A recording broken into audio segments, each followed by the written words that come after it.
Thank you. Welcome, everyone, to the Winchester School Committee meeting of October 23rd, a Tuesday. We're meeting tonight at 6 o'clock. I'll quickly run through the agenda. We have public comment. We have a student report on the agenda, although we're meeting earlier than usual tonight. Our student reps are not here. If they come later in the meeting, we will recognize them. And then under section 4, 2 reports and discussion items. The first is World Language Curriculum Review Report, and our World Language Director, Ms. Taroni, is here to report on this with Dr. Evans. We're going to go back and revisit our long-term budget planning committee, advisory group, working group that's been working hard sort of behind the scenes, preparing for an override question in the spring. So we have some high-level reports on that. And then under section 5, we have 4 action items. We have a gift from the Elks Association. We need to discuss and approve our FY20 budget goals tonight, also to approve our budget development calendar. And then lastly, we have some minutes from October 2nd and October 9th. We have a chair and superintendent report. And then for future agenda items, we'll run through that list when we get there. Next meeting dates are a noon meeting on November 8th, and then regular meetings on the 20th and the 4th. We do have a need for an executive session tonight for the purpose of discussion of strategy related to collective bargaining with Unit A, since it has been determined that to do so in open session would have a detrimental effect on contract bargaining strategy. We also have no consent agenda tonight, just given what came up for review this evening. So I'm going to roll right into public comment. If there's anyone here for public comment, I welcome you to come forward, have a seat, and speak clearly into the mic. I would ask that you just identify yourself, tell us what street you live on, and if you have any prepared remarks you want to leave behind tonight, you can share them with our recording secretary. Sure. Thank you. My name is Rich Mucci. I live at 1 Hawthorne Road in Winchester. I do not have any prepared remarks. I'm glad the meeting was a little earlier tonight so that we can catch the Red Sox. I hope you guys get to catch the Red Sox as well. Some of us will. I think some of the school committee members received my email via Dr. Evans concerning wraparound care, so I won't belabor the point. I'll be brief. But I am a parent that uses wraparound care with my wife. We have a son at VO, and it's concerning to us that when the program was rolled out, it was committed for the year. It's now down to 6 months, and that was back in September. That they needed robust numbers and that the communication hasn't been there, and the program really hasn't got up functioning yet to a level where, in my mind, I would consider it being safe from the chopping block, which would affect several working families in town. That may have changed, but that hasn't been communicated to any of the parents. My understanding, we're 2 months into that now, so my guess is if plenty of notice was given to working parents, that program would be up for review in about 2 months, whether you would continue it for the rest of the school year. What I've seen from the rec department is that there's been no communication to parents. If you go to the Winchester Rec website, it has not been updated since the start of school, as I pointed out in my email. I understand there was a meeting on Friday. Hopefully that was fruitful with Dr. Evans and Chris Nelson. But the program and the information to parents and how you register for it doesn't lend itself to enrollment. And that's concerning. So my hope is that by being here, maybe there'll be an agenda item for it at some point. I know you're very busy, you have bigger fish to fry, but it is important to working families. As we move towards more affordable housing in this town, there needs to be some type of after-school program developed for working families. So it would be great if that was on the agenda. I know Dr. Evans is working hard on a program for next year, but my concern is this year, the bridge year. In addition to that, if you look at it from a global standpoint, there were many changes made, as you know, for the school start times. It would be great if this committee would consider having a forum for parents to come and share their views on, maybe tweaks to the school start time program. I'm not necessarily talking about start times, but just ideas, because I know people in the community, I've heard it anecdotally, just having a business in town and my involvement in the town, have some good ideas. And I've seen nothing on the future agenda to input, how are we doing? How can we be better? I feel like there's been an exhale that we've got this up and running, but it would be great to have that on the agenda for a future meeting before we begin planning for next year. That's my point. I told you I'd be brief, but thank you for listening.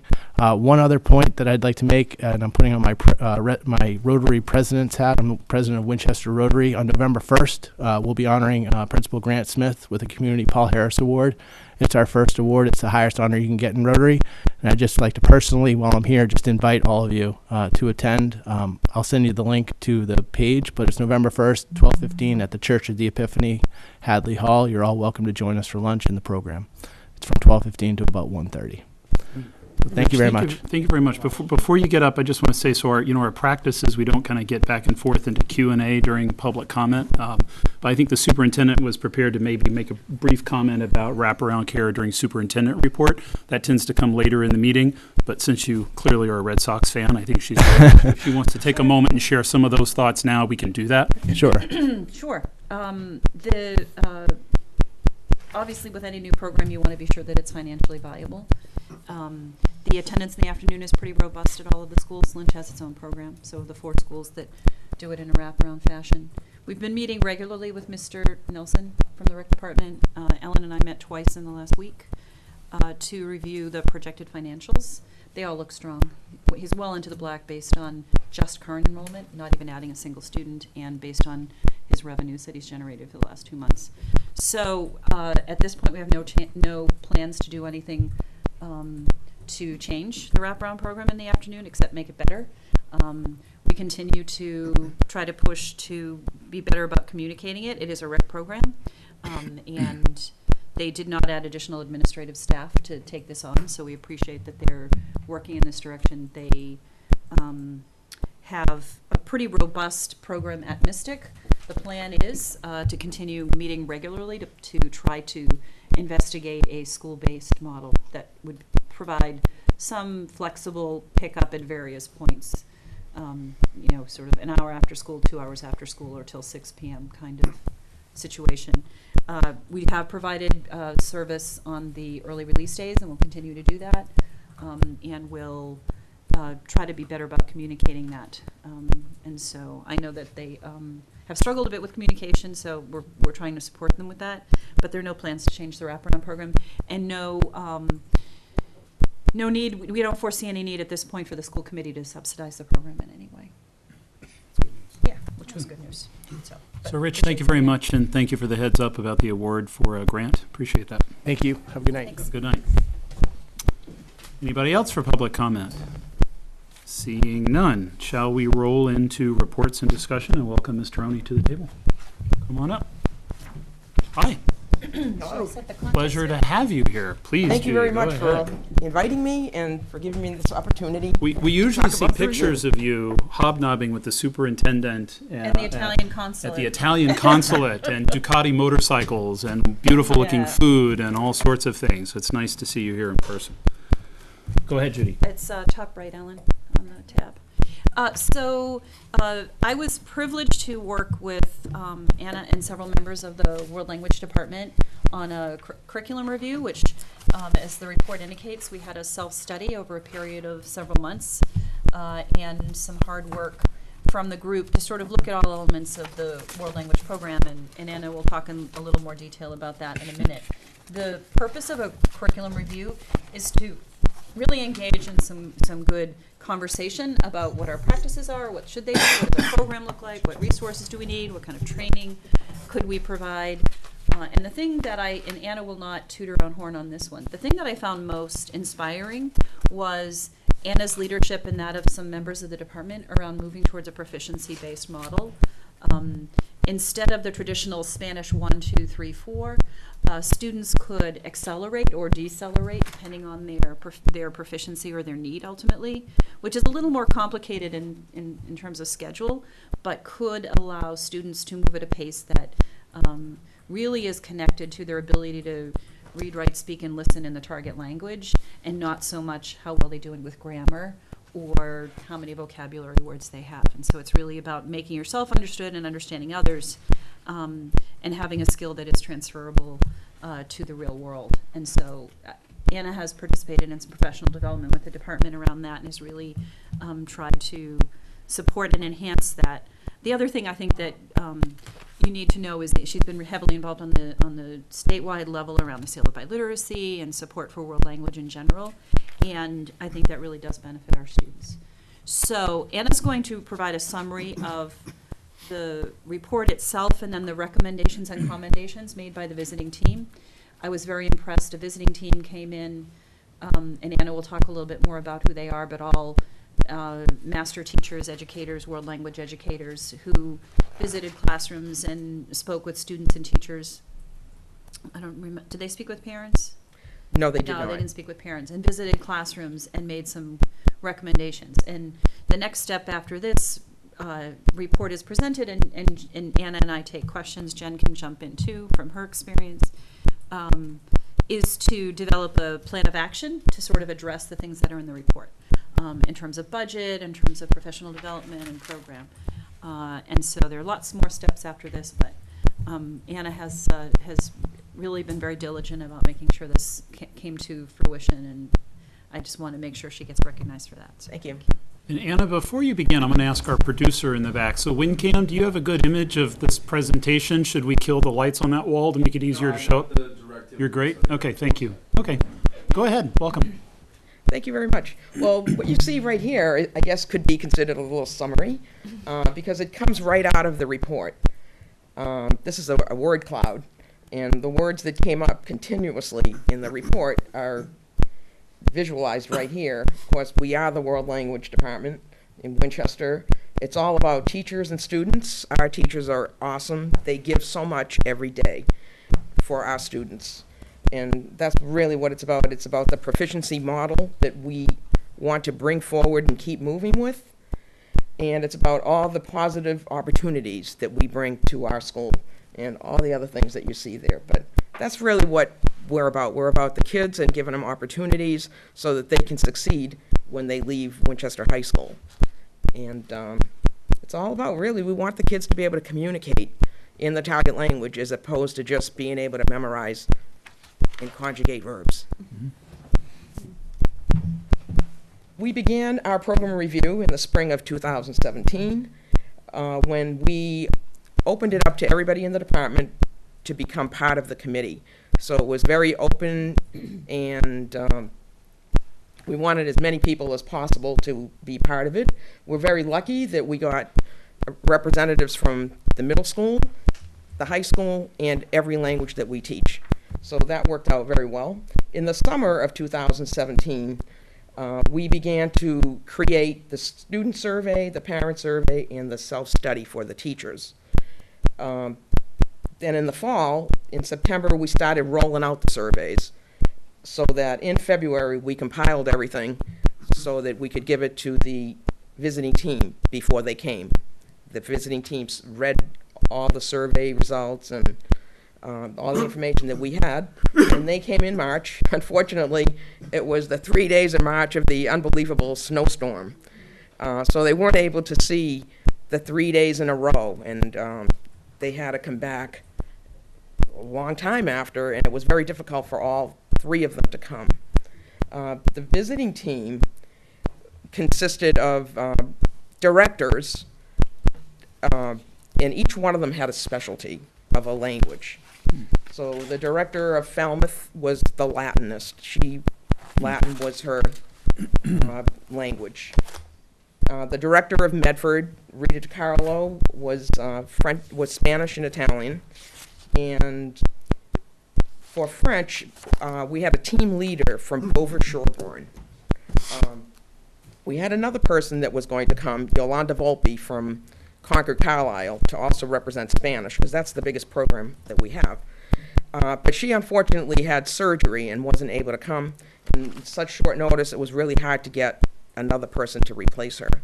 So that's why we were one short on the visiting team. So we're really grateful to the districts for freeing up their teachers and directors to come and spend a few days here in our district and give us advice. They all really commended the department for their openness and hospitality, and we're obviously very impressed by our students and how engaged they were. But they went, I think they went above and beyond to come back after the snowstorm and wrap up the visits. Yes, because they also met during the summer to make this report, to complete the report. So before you, since Judy just made that point, can I just ask a question? The directors who came to participate, are they coming from districts that, in your judgment, have successfully implemented proficiency-based learning, or are they kind of like us? They're in a process? No, they are beyond, they are further than we are in the great. process. Go ahead. So why did we have this program review? Well, it was really to look at ourselves and to see where our strengths were, where we wanted to improve. I kind of think of it as like when my first child was at home, before he went to preschool, before he went to kindergarten. He was like the smartest one in the world as far as I was concerned. He was smart, and he was great. Then we go to preschool, and wow, there's a lot of other kids out there that are really smart and great. In kindergarten, you see even more. So I kind of saw it like that. I saw it like we want to get other eyes in here. And we want to see what other people are doing. And from that feedback, we really hope to reflect and grow and improve. We want to be and continue to be the best program around because we believe that we are. And the only way we continue this is that we keep improving and seeing where we want to change. And the whole thing, again, is all about the students. We want all our students to succeed and love world languages like we do. So they gave us many commendations, and they did say that we have a very strong world language department, and we have many elements of an exemplary program. The Massachusetts Foreign Language Association gives an award. They don't give them too many, but I would like to get that award for Winchester.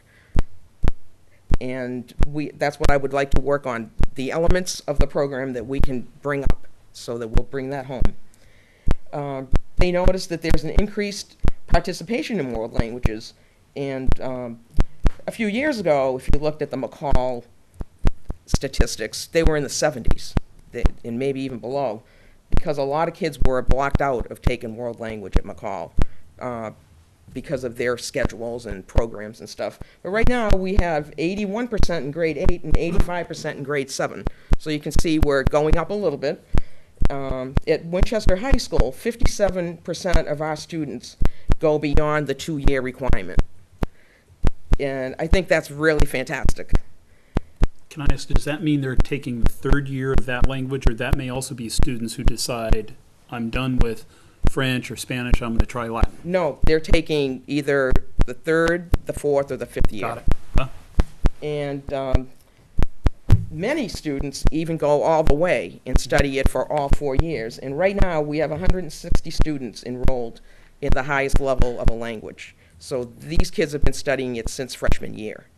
And this is a really good thing to hear, because I hear from other directors that they can't even get a 5th year course filled. And ours are bursting. If we have the staff, if we have the funding, we could make even more classes because the kids are there. We, for 3 years, have been a leader in the seal of biliteracy.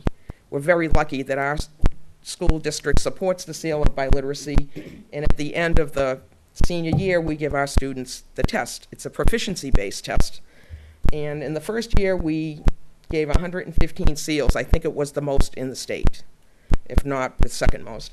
We kept it up the second year with 98 seals, and also last year with 71 seals. You're probably saying to yourself, well, how can you still be doing well if your numbers are going down? Well, the explanation is that in the year 2017, we had fewer number of students. And last year, everybody's numbers went down. And the reason was because the Seal of Biliteracy pilot group decided to try upping the ante. And now they said the seal that you'll get is going to be based on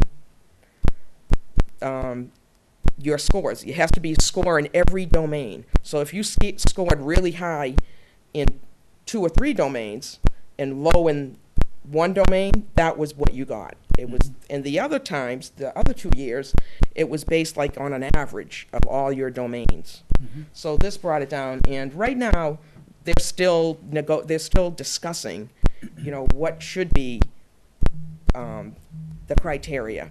And at this point right now, the state of Massachusetts has adopted the legislature for the seal. And the commissioner is involved, and he's trying to decide, where is this going? What should we have? Susan is dying to ask a I just question. have a real quick question. What are the domains, if you could just tell us? Yes, it's the listening, the speaking, the reading, and the writing. Okay. Thank you. And that's what we've always called it, but it's also interpersonal. So it's not just speaking. The speaking comes in two ways. It's interpersonal speaking, where you talk to people, you understand what they say, you respond to them. And there's also presentational speaking, where you prepare a little thing and you present it. And that's the same thing with interpreting. Interpreting, you can interpret something that is read, you can interpret something that you hear. So the domains are complicated. Okay. That's good. And SEALS represents individual students. Yes, Yeah, the seals appear on their diploma, or they get a certificate. yes, they received a certificate with this saying which level seal they got. They got medals and pins, which they wore at graduation, very proudly. And we had some stickers to put on their diplomas the first year. The second year, I couldn't get my hands on them. But we're hoping that the diplomas are going to come stamped from the state for these kids that get the seal, because now we've accepted it. The whole state is doing it. Thank you. They applauded us for our travel abroad experiences and the hosting opportunities that we give to our students. For many, many years, our students have had exchange programs with France and Spain. And while our kids go there for a couple of weeks, we have them come and live with our families. And it's a great opportunity. A lot of kids continue their friendships that they make. And for the Italian program, and I also invite the Latin kids to come with me, we do an educational trip around Italy. And also partial exchange. We have a group of students that comes from Venice and stays with us for a couple of weeks with our Italian students. I don't do the exchange with Venice or with any place in Italy. I think right now I don't want to leave. I don't want to leave Winchester and take kids over, because I feel like I need to be on site.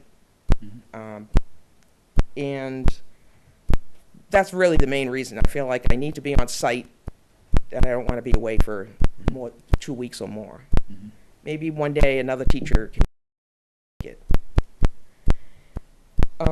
They really applauded us also that we encourage all our students to study world languages. They saw this with the different levels that we teach. They saw the co-taught courses, and they saw that we bring them to the highest level possible. And it is because we believe that everybody can learn. If people couldn't learn a world language, well, what are people doing in other countries? Why are they learning them? So everybody can learn a world language. And they applauded us for our community service. Our teachers are always involved with their students in community service. Our two Spanish teachers, Stephanie Yonker and Kristen Beauchesne, they began the Winchester Big Gives Back program. They involve the whole school in this. It's a big thing. Our teachers with their world language clubs are involved in making cards for sick children. They're involved in all kinds of fundraisers to help others. The Italian program for over 30 years has been involved in helping the Italian Home for Children in Jamaica Plain, where our students understand what it is like not to be as fortunate as they are, and what a nice feeling it is when you can help another person. So I can go on and on about all these community service things that they do, but I know you guys want to watch the baseball game tonight. And again, our enrollment is growing, and at the middle school we are offering French, Italian, and Spanish. And at the high school it's French, Latin, Italian, and Spanish. The kids can add another language. They can switch languages. It's great. I'm so happy when I see them taking 2 languages.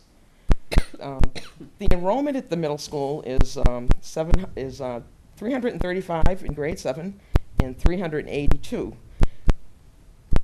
at the 8th grade. Every 7th and 8th grade Italian and French class is 25 or over. And in the Spanish classes, I believe that I think the 8th grade classes might be over, or the 7th grade classes might be over, 25 or 26. So we really need to get more staffing at that level. At the high school, we have, out of the whole population, 1,192 kids studying.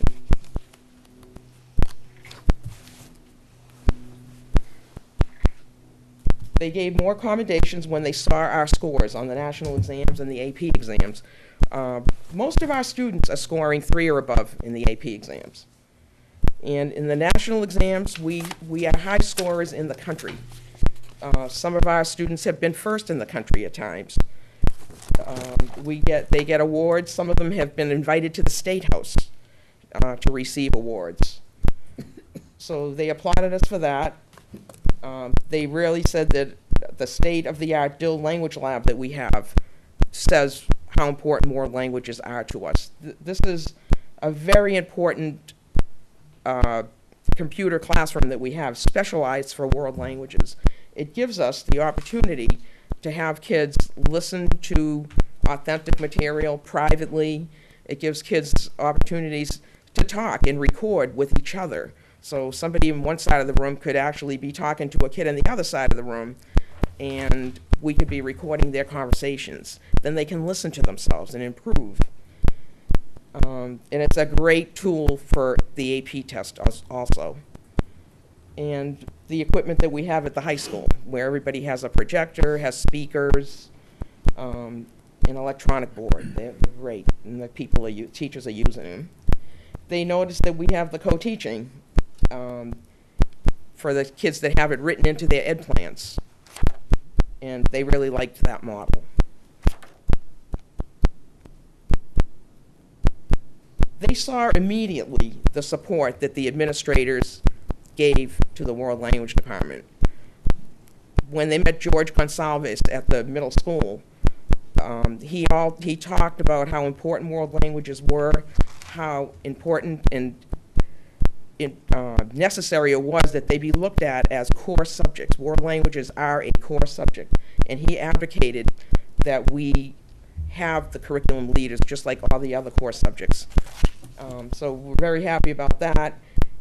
When they met Jen and Judy, they thought right away that they were foreign language advocates. They talked about Jen having the open mind of the growth mindset and believing that all the kids can learn.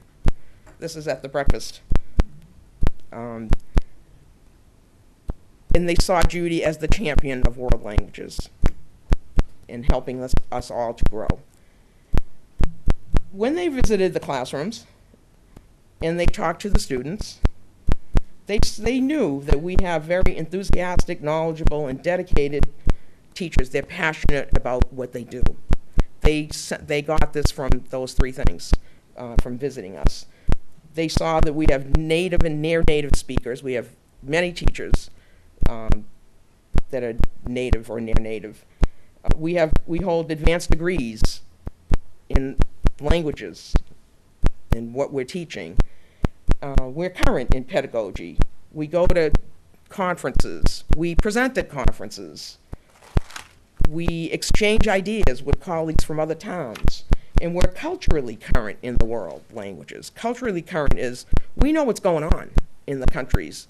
We know what you can do, what you can't do, how you're going to address different people in different places, and we're telling our students that so that they can go and succeed when they go to another country.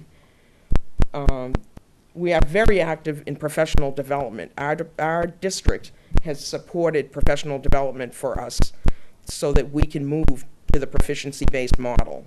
We've had people coming in. A couple of years ago, we had Greg Duncan come in. He is world-renowned in proficiency-based learning. He came and worked with us and teachers at Arlington. And we also had a specialist, Karen Nerponi, come in and work with us in developing UBD, Understanding by Design units, so that, this summer, we were working independently, continuing to work on these units that we had started with her. Can I interject? Quick question on that. Were those opportunities made available? Did all teachers participate in this, or was it something teachers could opt into if they wanted to? The day with Greg Duncan was for all teachers. Greg Duncan specifically said he wanted it to be the modern language teachers. Mhm. So it was for modern languages. Got it. That came from Greg Duncan. Okay. The UBD was for all teachers. It was during school PD time. Okay. Then there were others teachers could opt into if they wanted to. Okay. Good. Let's see. Yes, they saw the great use of technology in the classroom with many of our teachers. So they weren't just showing a movie using the projector or slides. They were actually bringing the world to the students through the internet and having students interact using Skype. We've had Skype conversations with specialists in other states around the world. So this is the technology that we use. And they really felt that in every class they went into, it was a safe and happy environment where kids were really learning and engaging. That's not a tornado, by the way. That's the Air Force waiting to fly over Fenway Park. Oh! Yes, they orbit over Winchester and Arlington, so the building's not about to blow down. See some concerned looks at the table. Does sound like it. That's it. I thought it was. I thought it was a thunderstorm. So the recommendations that they made to us were that we begin more languages in grade 6. This is something we have wanted to do for a long time, especially after they took away the grade 6 program that we had. We've been wanting this grade 6 program for a long time. And beginning in grade 6 is going to help the kids move up the proficiency ladder. Because the younger you start, the less painful it is. And the more you're going to absorb. They agreed with the surveys that we should start Mandarin in grade 6, add it to what we're already offering at the McCall. They recognized that we need to decrease our class sizes. When they came last year, they were seeing class sizes that didn't seem that big because they were mostly under 25. This year, we've got class sizes that are up to 30. And that's a problem. That's a problem where we can't take classes to the language lab. We have the state-of-the-art language lab, and all the classes can't use it because there's not a seat for every student. In a proficiency-based environment, the teachers can't do task-based activities with their kids and actually be listening and talking and giving feedback if there's 30 kids in the room. So the ACTFL, American Council of Teaching Foreign Languages, really says that in a proficiency-based classroom, we should have 15 kids. I know, stop laughing. I know. I wish. But really, we need to make our classes smaller. We need to do that so that the kids can have more opportunities to talk and get feedback. The other thing that they recommended also is to hire a language lab assistant. Some people might think this is passé, but we don't. A language lab assistant could help us in many ways. For the classes where we have students that have attention problems, the language lab assistant could be up at the console while the teacher is helping the students. The teacher could be listening more to the students. The teacher's either going to be up at the console listening to the kids or walking around the room. Can't do both. The other thing is when we give those tests that we're so proud of, the AP test, the SEAL of biliteracy test, the national exams. Without a language lab assistant, the teachers come in before school, so the kids have opportunities to sit and do the test. They come in after school, so the kids can do it. Sometimes they have to give up time with their own class so that they can administer the test to another teacher's class. So they do it because they want our students to do well. They want to give our students opportunities, but it's really hard, and it's really asking a lot of our teachers to do all these things. So a little help with an assistant would be great. And on this point, may I also just clarify, Anna, so does the technology always work, given the number of stations you have in the language lab? Are there inevitably some occasions where a machine needs to be rebooted, or there's some connection issue? Sometimes that's the case. Is that also part of what's Yes, driving this? yes, that would help too. The language lab assistant would help that as well, where Okay. could work on it right away. Okay. Can I ask a quick question about Yes. that too? You're calling it a language lab technician. Do you see this more as a teaching assistant position or as a technical, more Well, as a maybe it would be a tech teach. position? Maybe it would be a teaching assistant, but would have to have the technical skills. Right, Yes. okay. Thank you. Thank you. Provide more common planning time for our world language teachers. We know we don't have that. And I can tell you more and more, I see world language teachers working during lunch so that they can be collaborating and helping each other and developing an activity or something for a class, developing a new assessment. So they're coming in early, they're giving up their lunches. They're really dedicated. But I think we need to help by giving them common planning time. The next on the list is to acquire more authentic world language materials.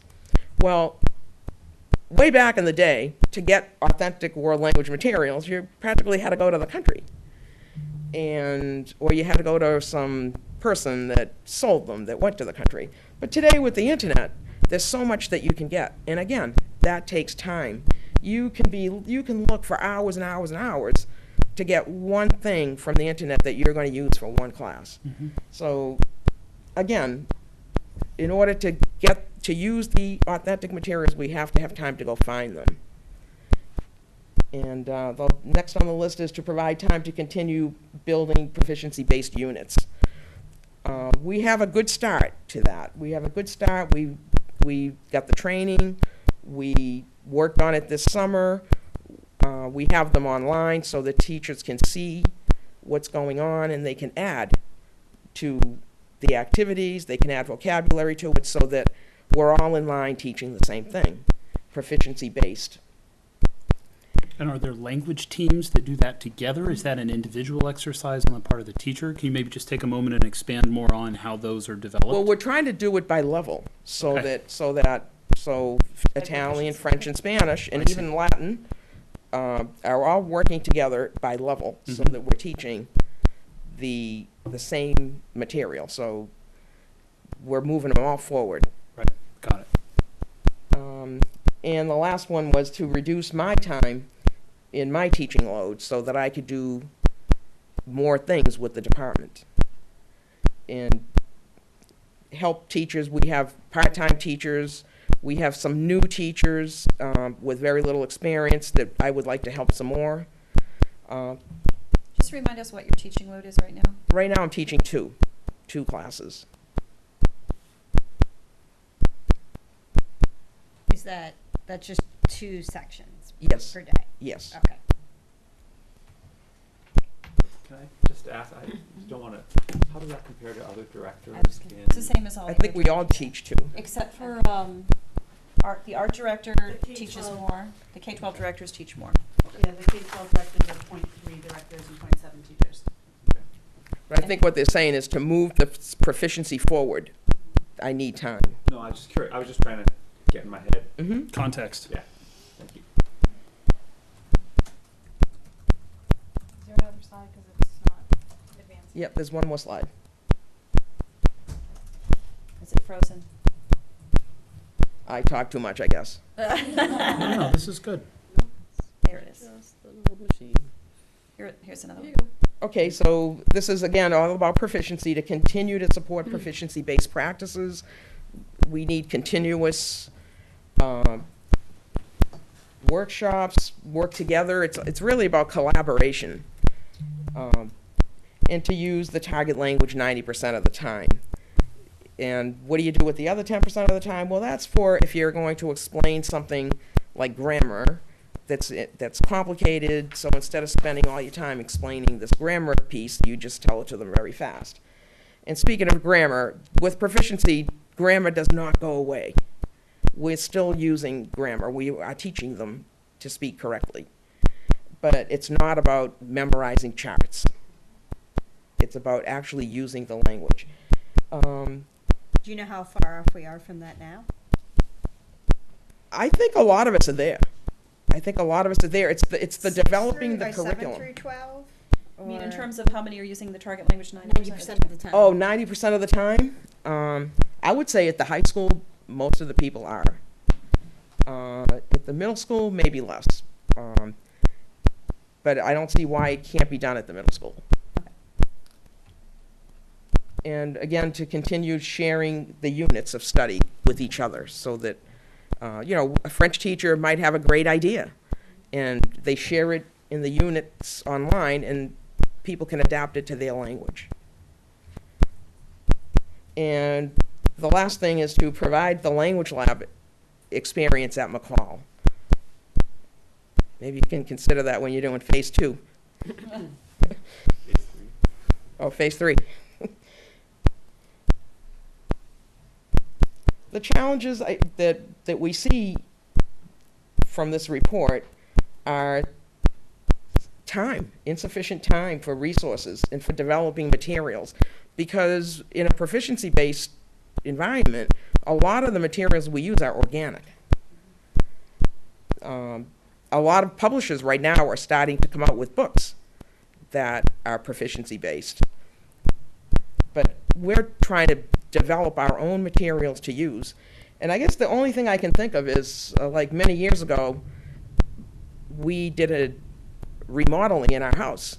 And if you've ever done a remodeling, especially in your kitchen, and you try to cook a meal every night, it's hard to do. And that's kind of what we're doing. We are working and teaching and developing the materials at the same time. It's not, here's your package, now go teach. We hope that it's really a lot of work, and I really applaud the World Language Department for doing it. And the other challenge is that we need to continue to support all the languages that we have as we bring in more languages. We want all the languages to feel that they're supported and valued, which they are. And the need for increased staffing, which comes from, one, that we need smaller classes for proficiency, and two, that some of our classes are too big. In fact, some of our classes, like we have a couple of AP classes that have AP, 5 honors, and 5 CP all in one room. So I saw that in the, can I just interject with a question? That's in your detailed report that's in the Yes. packet? And I thought it was interesting to me because we talk a lot at this table about differentiated instruction. Mhm. So can you maybe spring off that and talk about why that's good or bad and why or why not? Okay. So, In that context of meeting the needs of all learners. okay. Well, for one thing, a major reason that the kids are in an AP course is because they want to take the AP test and they want to do well on it. The kids that are they are at a higher level of proficiency than the kids in the CP course or the honors course. But the kids in the honors course and the CP course, they still want to be there. They want to learn, and they're making progress. So the teacher's actually teaching 3 different levels. Generally, it's a numbers, you don't have enough in any one, in a Right. fifth level to have separate classes. You would be forced to cancel classes if you're going to make them heter. Right, and we don't want to turn the kids away and say, oh, you're not AP. Right, You but in can't other have words, is language. there a consequence to that in terms of student learning?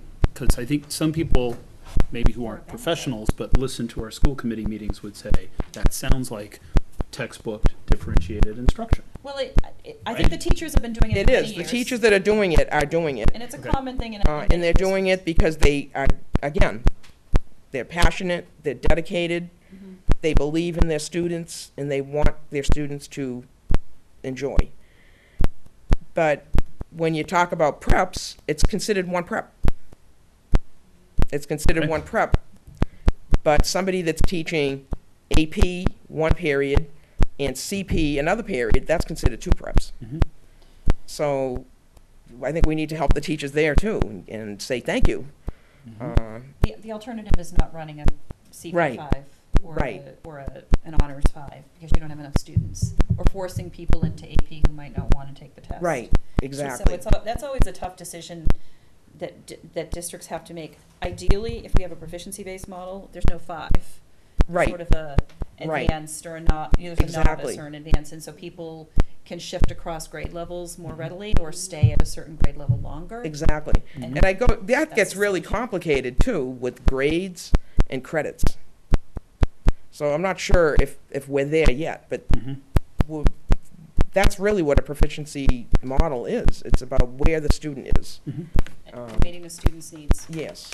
Okay, thank you. I think the other challenge is, and Anna works really hard at this, our expectation is that the teachers will be native or near native speakers. And because of schedules, we often want to get people who are very proficient in 2 languages, just because we don't have enough. It's hard to get a high-quality part-time person to teach advanced Italian, say, Mhm. or French, or it's easier to find Spanish teachers. But, so the challenge is not just hiring enough staff, it's hiring the well-qualified expert teachers as well. And I know Anna works really hard to do that, but it's been a challenge Yes, it has. to attract and retain folks who can teach at the level that we expect. Right. Well, we're at the end of the presentation. So I thank you for that. I think, I know members of the committee have some questions or comments, so I don't have any particular order. Anybody want to go first? I have a quick question, Yeah, go ahead. probably to you, Judy. Do we have bring your own devices at the high school? Do the kids bring their own? So in 9th and 10th grade, it's a regular part, so as they rolled up from middle school, we rolled with them. 11th and 12th grade teachers can choose to do BYOD in the classroom.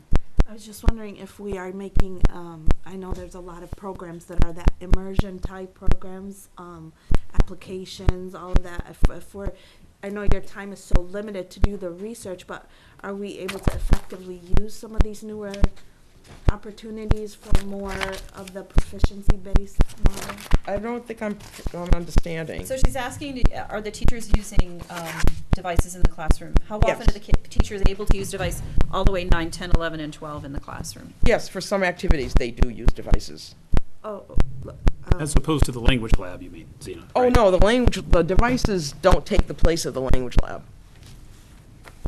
why is that? What's the difference? The language lab has so many features. It's a specialized software. It's much like we do for CAD or like we do for very specialized programs. You have to have heavy-duty computers and you have to pay for the programming because it allows them to interact verbally and all those pieces. So it's different than what we can do Right. with our regular Oh, stuff. I see. Yep. Okay. And do you feel like you have enough devices in the language lab, or is that also need to be Well, expanded? the language lab, I think when we built the language lab, it was for 27 Oh, seats. That's the seats. Okay. And now we have 30 in some classes. And I asked if we could add a couple, Mhm. and they told me we could not. I was told by the tech department that that room couldn't hold more. You mean after it was done or during design? No, afterwards. After it was done After it this was year. done, okay, Mhm. yeah, okay, Language labs are typically 24. yeah, Just okay. because the teacher's supervising and setting up, I mean, 27 is pushing it, so trying to fit 27 carols and, Yes. devices and. But they said it had something to do with the wiring. I think there was electrical issues. Yes, it had something to do with the Wasn't wiring. wired correctly for us to be able to just buy Expand. devices and add on. We Good. did look into it. We're not opposed to it. It just doesn't work. We'd rather not have 30 in a class. It technically Right. doesn't work. No. Correct. Anything else, Zena? Thank you. From this side, Brian? I had a couple of questions. You actually addressed most of the questions I had during your presentation, so thank you very much.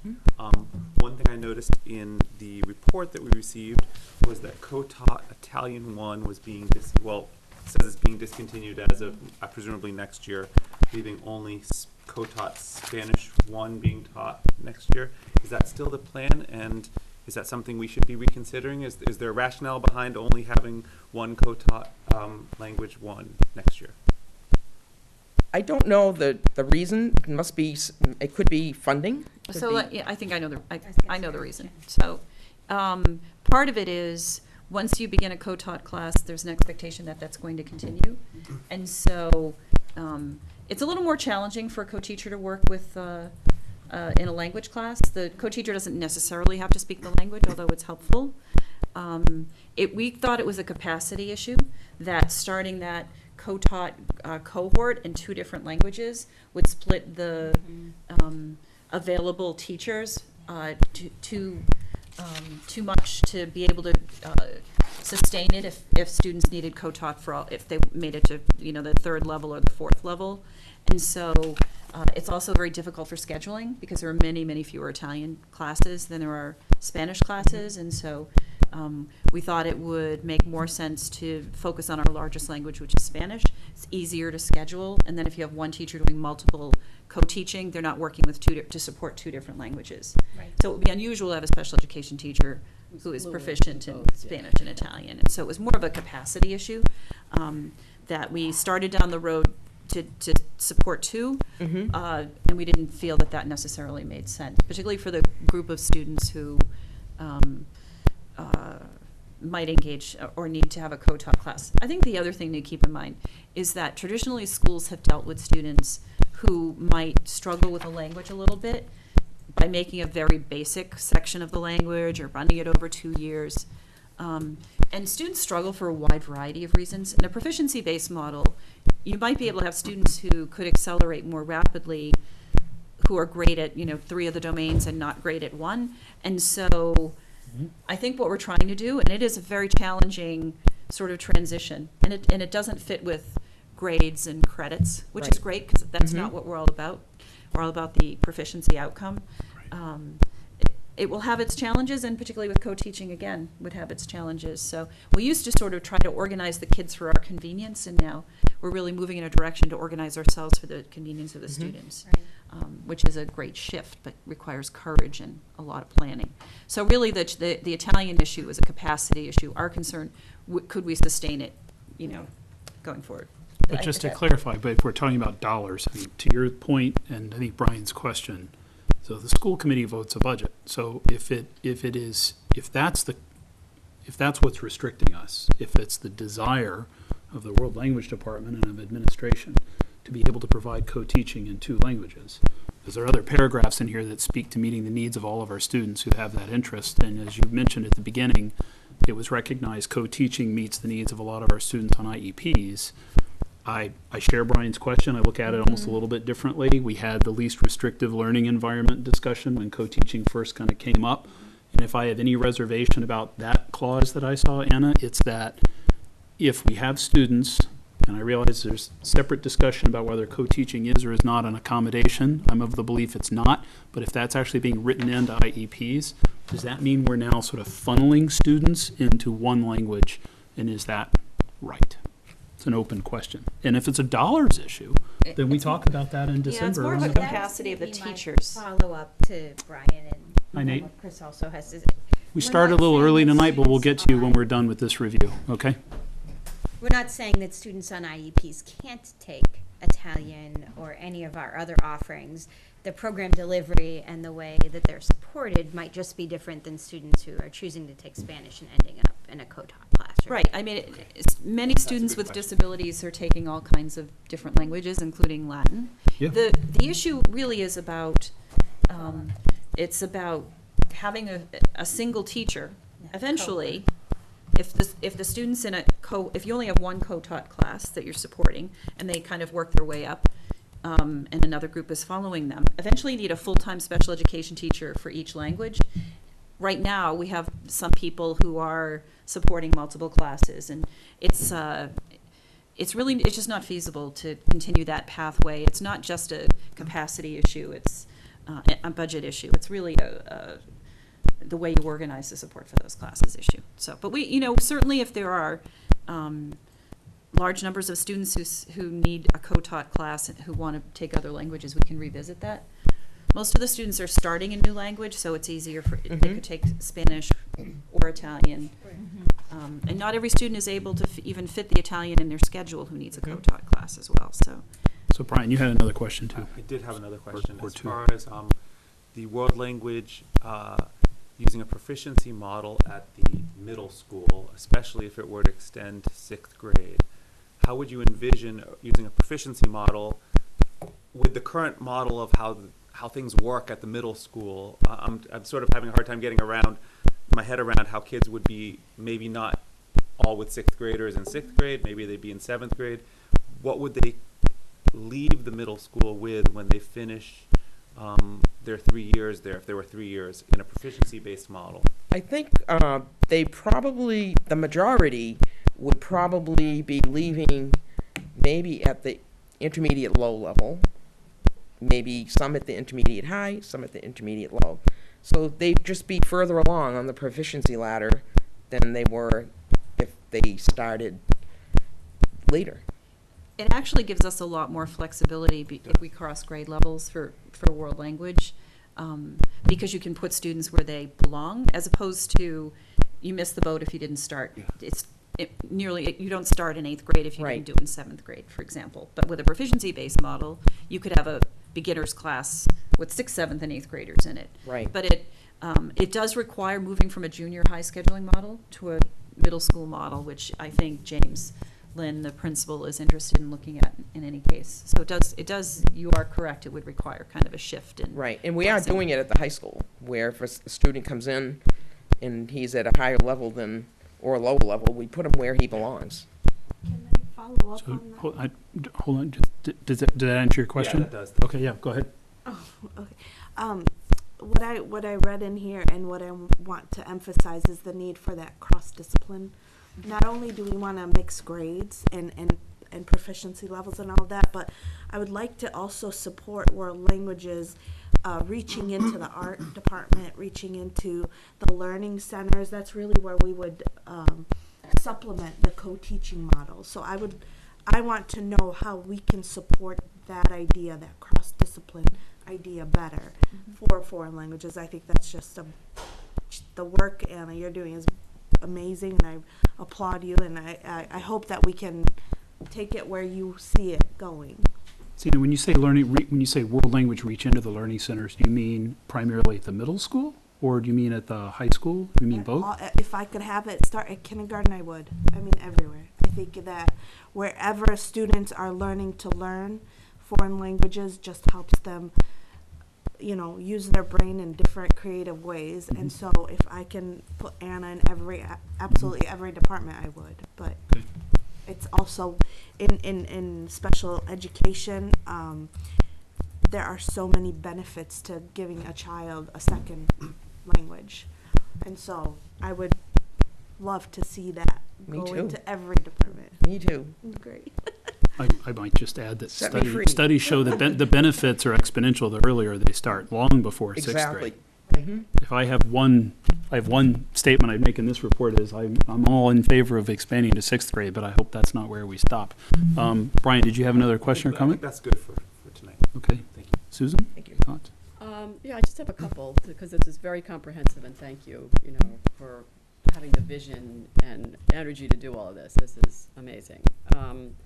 I was wondering if you stay in touch with the visiting team and their districts, and if they have any, ideas, suggestions about how to maybe work with another district on curriculum building, because I remember with science, the new science standards, Jen was working with, I think it was Burlington, on some, new curriculum units and stuff.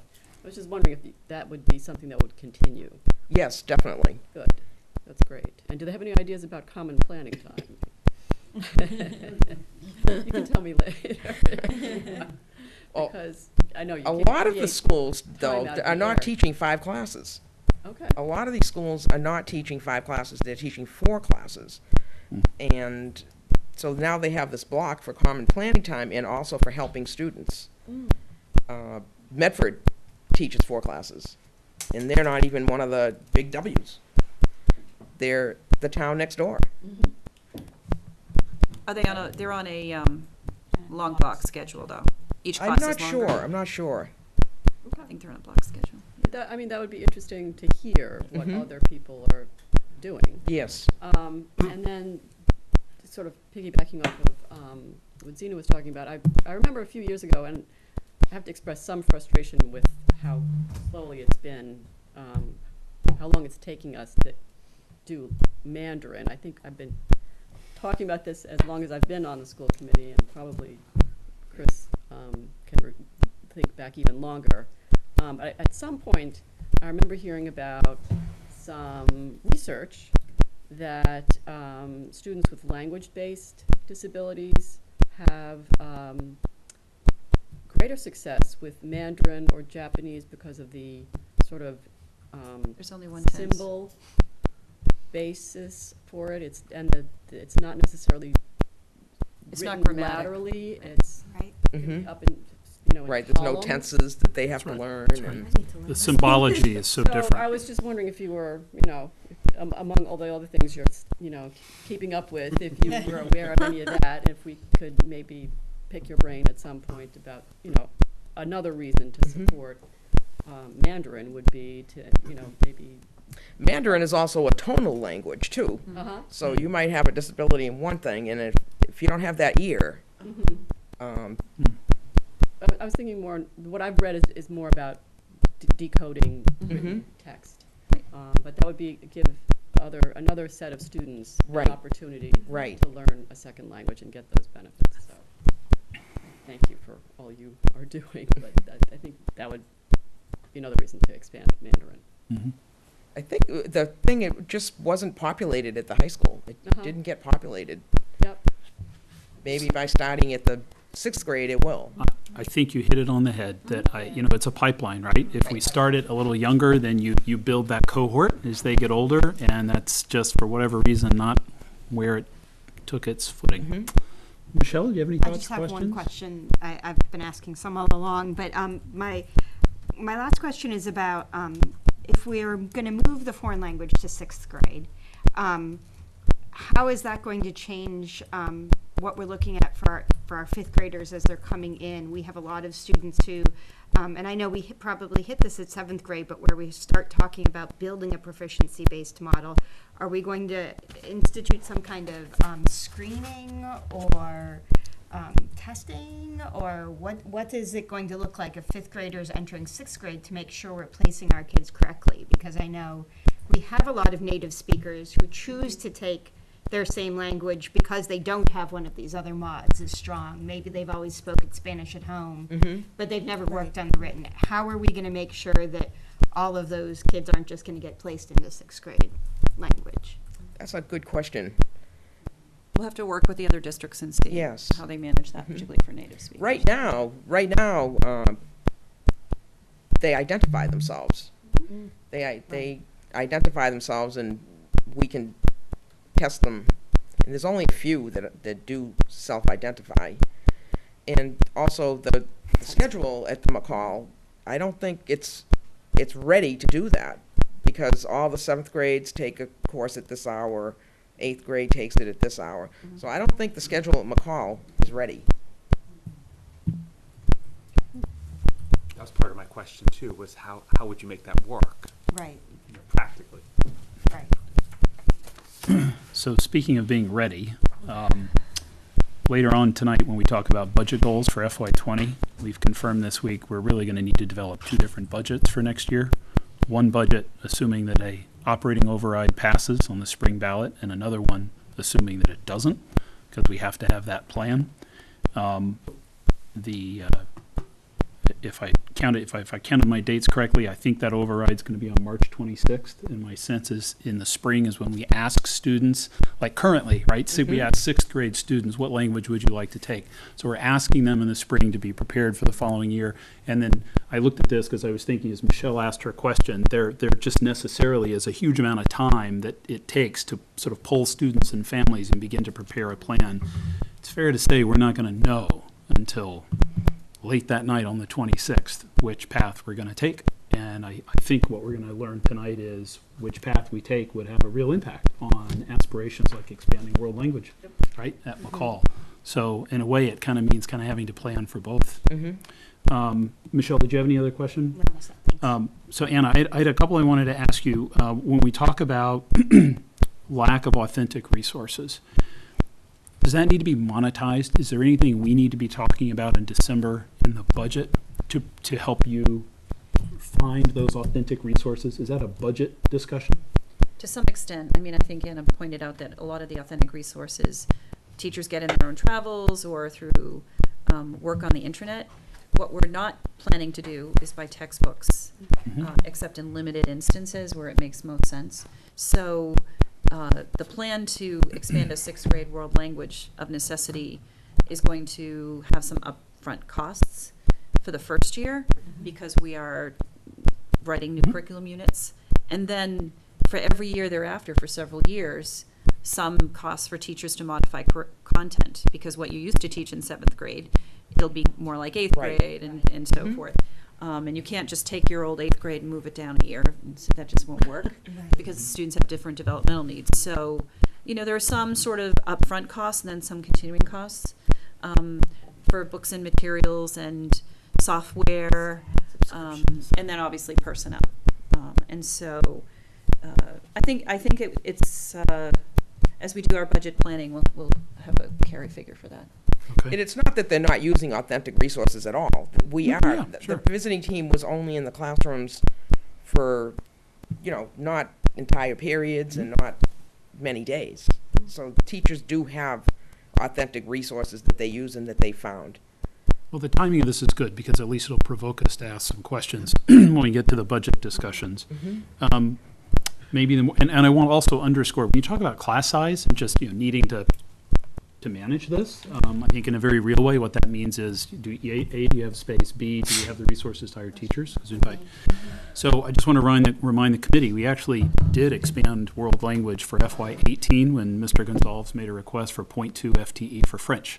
So we heard that there was increased demand for French, and it was important that we do that to manage class sizes. So, you know, when the request has been there, this committee has seriously considered it. Maybe the more difficult question is,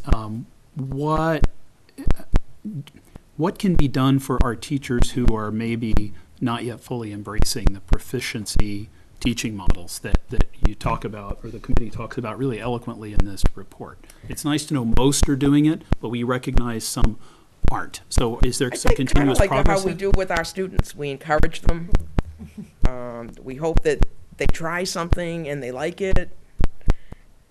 Hope that they collaborate with other teachers, and that's what we do with our students. And we give them positive reinforcement and hopefully time. A lot of it might be because change is hard.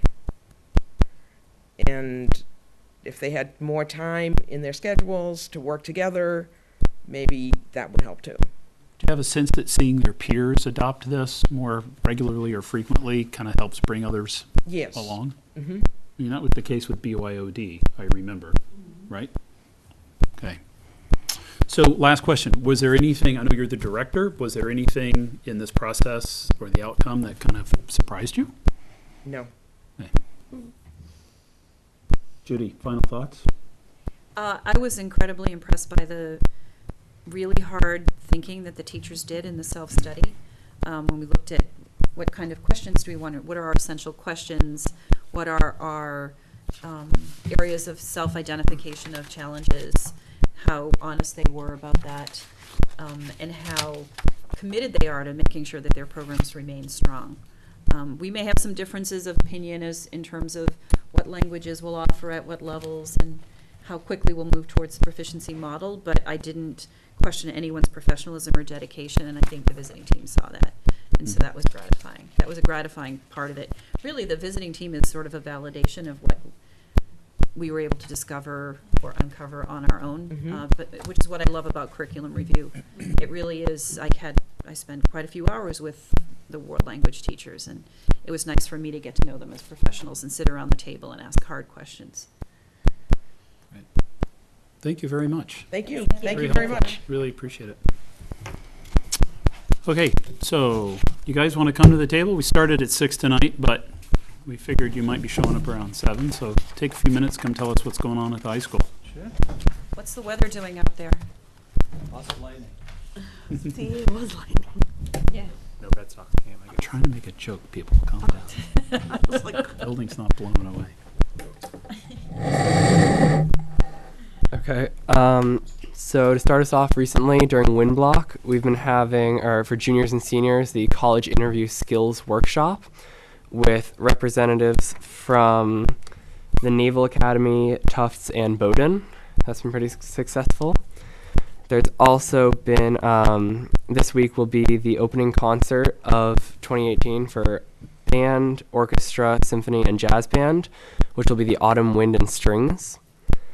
And for athletics, we have the girls soccer team beat Needham 4-1 in their first game under the lights this year.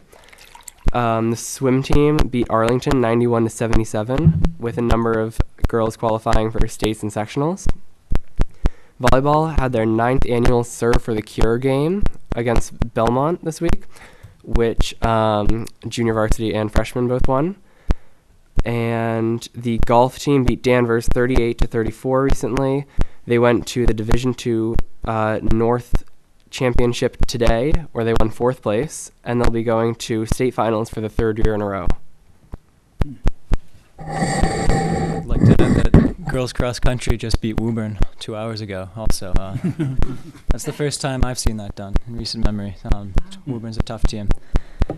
So we had Author Fest last week. I know several students I talked to enjoyed that. The freshman class will be having a scary movie night on Friday as a class fundraiser. That'll be at some point in the auditorium that night, not too sure when.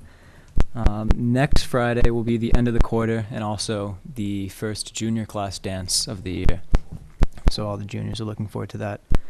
As for student council initiatives we're working on right now, on Friday there will be a breast cancer awareness pajama day that we do every year. So students will come to school in their pajamas, and they have the option to donate $1, and student council in the past has matched every dollar donated. Last year we raised over $2,000, and so it's a great cause. Another initiative we have taken on is what we've coined the Artmosphere Project. And so students have, within the past few weeks, been talking a lot about how the high school, while it's nice, it's a little bit empty. So the idea of this initiative is to put murals, movable murals, within the school, and to help not only connect students through the art, so they'd be making murals themselves, but then to create a warmer, more conducive atmosphere to their learning. So right now they're going through all the channels of figuring out what the cost will be, potential funding, and we'll bring it up the ladder. Similar to that, we have a separate committee pursuing athletic photos in the athletic wing, because there really aren't any pictures of WHS students, and to increase school spirit, that's an important thing. So we've been talking with Mr. Aria, the athletic director, and he had the great idea of forming a system where we have athletic photos of current students who then, upon graduation, would get to take whatever form of print we have home with them. And so it's a revolving door to keep things fresh, but also to give something to the graduating athletes. And lastly, we have the student parking lot cameras topic, which we've been talking about. And so while there's wiring all set up throughout the student parking lot, students have been asking for the possibility of having the cameras in the parking lot, because the staff obviously have that with their parking lot being right next to the building, and that would be helpful not only for the numerous hit and runs that we've talked to students about, but just for safety. There's several students who we've talked to who don't feel comfortable, especially now that it gets darker out, while we're still coming home from athletics, walking from the high school to their cars in the student lot. Good. Any questions, comments for our representatives? Do we have cameras for the faculty lot? We do not. We have some cameras on the exterior of the building, but they're not for the lot. Okay, so currently no parking anywhere has a camera. Not specifically for parking. Just trying to understand. It's kind of ancillary, So some cameras may Might capture. Some cameras some may portion. catch. But they're not parking lot cameras. Yeah, I mean, the thing about cameras, and I'm sure that Mr. Mahoney has discussed this with the student council, there's nobody to watch cameras if particularly at night. So they're really, they're a tool to catch mischief, or an aid for the police department, but there's no, and there may be a Not real time. there may be a deterrent for people if they know that there are cameras there from misbehaving. Although from the videos I see on TV, people do really silly things knowing there's probably a camera right there often, which is always surprising to me. But it's something we'll cost it out and see where in the big scheme of things we can address that. So. Okay. Well, and should we take that path? The shortest expense is actually a sign that says these premises monitored by video surveillance. So maybe the videos you see of folks aren't the ones who saw that sign. But we'll see where that goes, shall we? Judy, is there any way we can get information on if there's any incidents other than the hit and runs? Like, why is there a safety concern? I have not heard of any incidents, but I can talk to Sergeant Paranick about that and see if he has more information. I think anytime you have large parking lots, there's always the danger that somebody's going to key somebody's car, dent somebody's car, back into somebody's car, and not remember to leave a note. Yeah. Not remember. Forget to leave a note. Forget to leave a note. So I'm sure that's really frustrating, and we do want our students to feel safe. And Sure. make sure that it's well lit, especially if they're going there after That's practice. what crosses my mind. Is I've heard people complain that the lighting is not very strong. I guess it's very energy efficient, but it just doesn't seem as well lit as some other parking lots I've been in. Maybe that's something to think about. Maybe not all of them could be brighter. Maybe some, something to think about. Has Sergeant Paranick been involved in any of these discussions? So we have a separate committee that's been talking to Sergeant Paranick, and I know that committee was they were focused on property damages because I might have misspoken, while the cameras that are on the exterior of the building aren't focused on the teacher lot, there have been instances where those cameras have captured incidents which Sergeant Paranick's been able to go look at and settle things out. And students would just like to be afforded that peace of mind, I guess. But what we're moving into is that safety is the much greater concern, because again, accidents happen all the time, and especially when you have teenagers driving around in a parking lot, it's going to happen. Inevitable. Yeah. And while cameras won't prevent that, the safety concern is paramount to the physical property damage. Yeah. So the only question I have is actually back to sports. You mentioned golf. So MIAA permits golf can be played either in the fall or the spring. So we're a fall district. Do all of the Middlesex league districts play in the fall? Is the championship in the fall, or does that put off till the spring? Do you know? I believe the championship for the league was today. Today. Okay. Today, I think it has to do with gender. So girls can play on one season and not the other. Girls can play on both, I think, and then there's girls golf. I don't know. Do you know? I know that there are 2 seasons. That's about the extent I know. And it has something to do with gender-based, But our kids play in one. I believe that I'm probably misspeaking, but I think girls can play in both. This was a mixed gender team that. I don't know if there are any girls on the team. I know there have been girls on the team in the past. I don't know about currently, but Yeah. there So I don't. I don't want to misspeak, but you're just curious about this. I'll ask Mark. I thought I was asking an easy question. I'm opening up something interesting. I need to educate myself about. I should know this. No.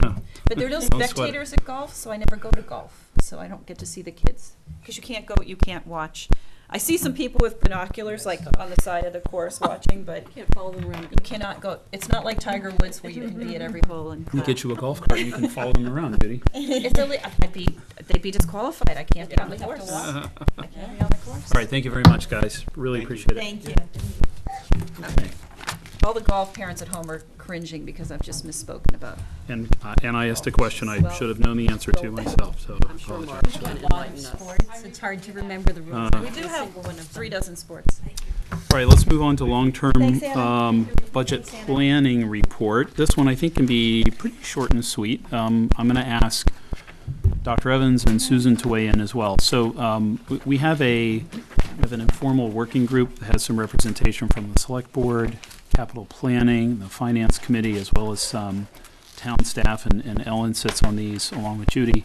We continue to meet generally weekly to kind of better bring into focus what specifically any spring override question would be supporting. So what exactly on town side, DPW, fire, police, town management, DPW, and then the kinds of goals that we have here on the school side that would drive a need for, frankly, greater revenue.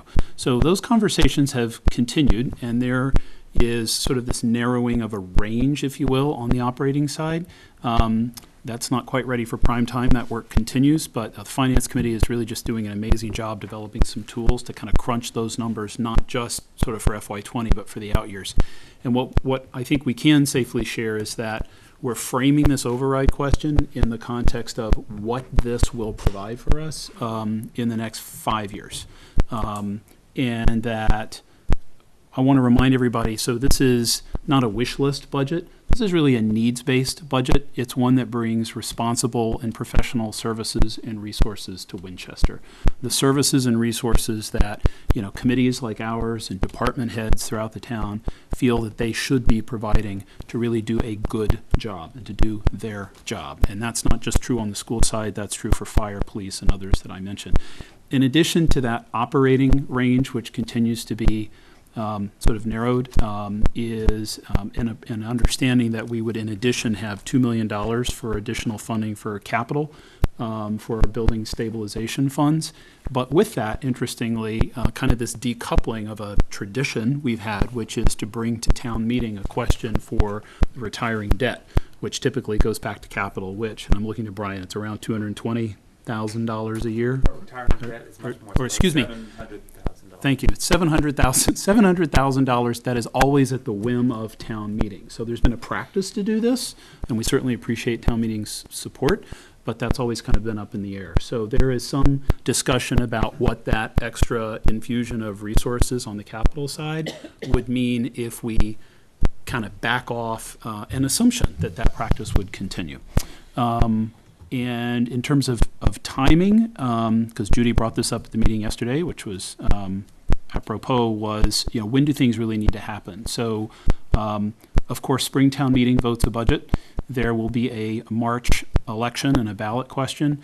I believe that's the last Tuesday of March, so I think that would be the 26th.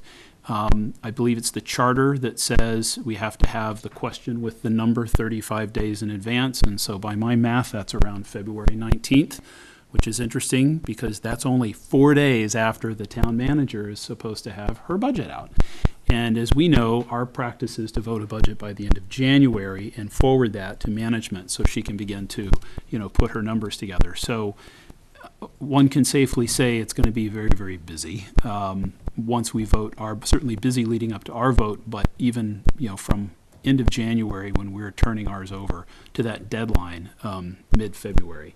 The other piece that I wanted to just be very clear about is we got some kind of consensus in that meeting yesterday that because of the timing of all of this, we really need to develop 2 budgets. We meaning, it's everybody. The schools, town manager needs to develop 2 budgets, and FinCom will be working with various department heads and committees to understand the 2 budgets. So this is really not typical, and it's unusual. So we will really, frankly, need to, soon tonight when we start talking about FY20, think about this in 2 different frames. So one budget, which is again, our needs-based, the things we'd really like to achieve and why, but we also need to develop what one might call kind of an austerity budget. What happens if an override does not pass?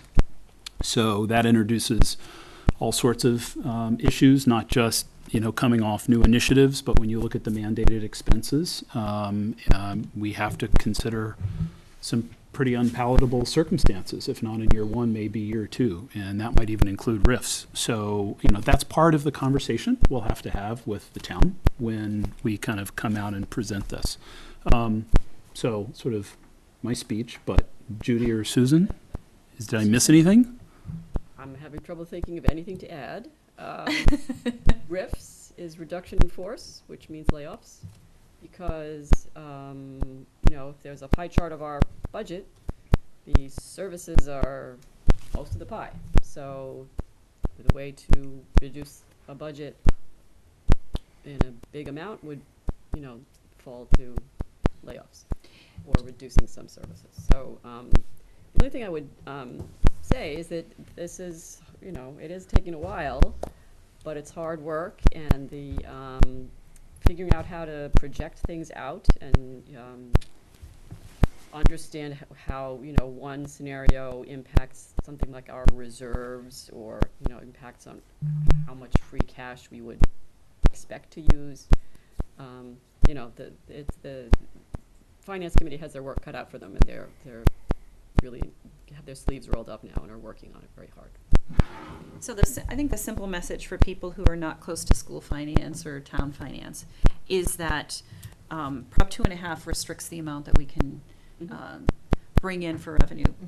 And inflation and our costs are increasing more like 5% or more per year just to meet basic needs. And so there's a structural deficit we've come up against where there isn't enough money coming in to fund our needed services and educational programs.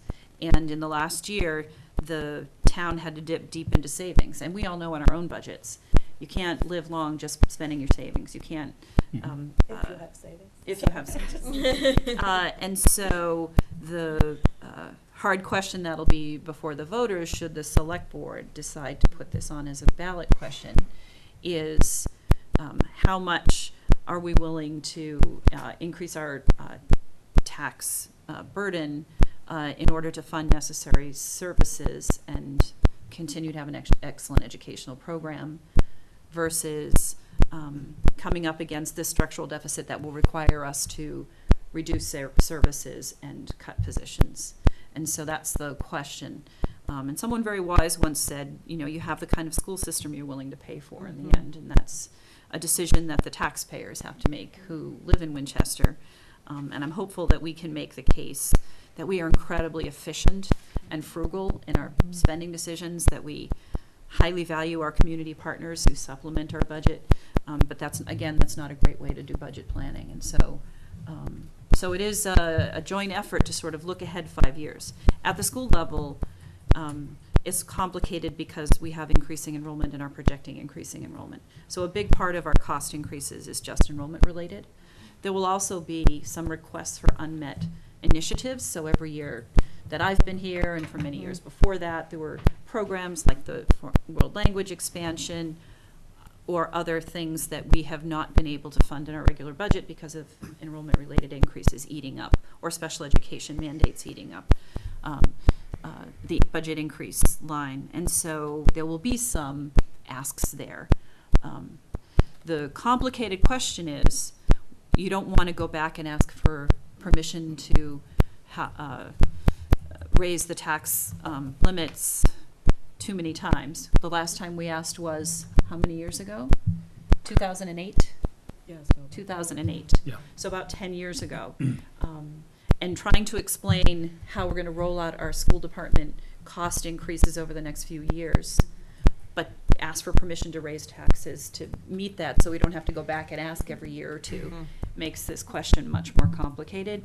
And it will require lots of conversation once the decision is made. So the efforts of this group have been really geared towards producing a report for town meeting and an update on the financial status of the town and the 5-year budget projections and where we see that structural deficit happening. So once town meeting happens, I think things will start to heat up more quickly after that in terms of public discussion about this. And I think we'll need to really be sure that parents are educated about this as well. And on that note, we have a hard stop, which is town meeting. So the plan is that the chair of the select board will lead off under Article 1 with sort of an expanded report compared to previous years, which will not only give the usual fall update, but really begin to kind of frame what's coming in the spring, and that representatives from the various committees will then sort of get up and speak to their piece or their component. I want to thank Judy, who has been great all along, and Ellen in providing information to this group, because they're asking for a lot of information. I think you've been very responsive, and Susan's also been very helpful in sort of reminding this group about how we talk about finances, like concepts like who our peer communities are, the ones we compare ourselves to, and so that's been very helpful. So, you know, Susan's right. It's a lot of work, and it's hard to sort of talk about it very explicitly when you're just not done yet, because it's the kind of issue where you don't want to sort of go out like with a website in a draft form. You can imagine why, and what you sort of exposed yourselves to. But we got a hard stop, which is town meeting. So I think we're getting very close, and I feel good about that.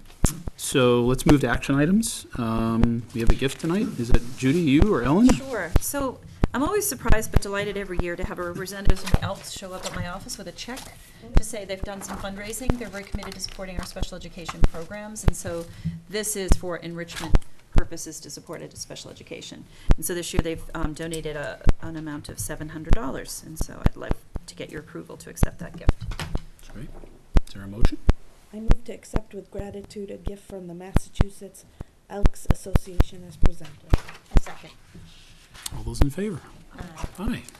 Thank you. So now we move on to FY20 budget goals. Judy. So we discussed this report at the last meeting.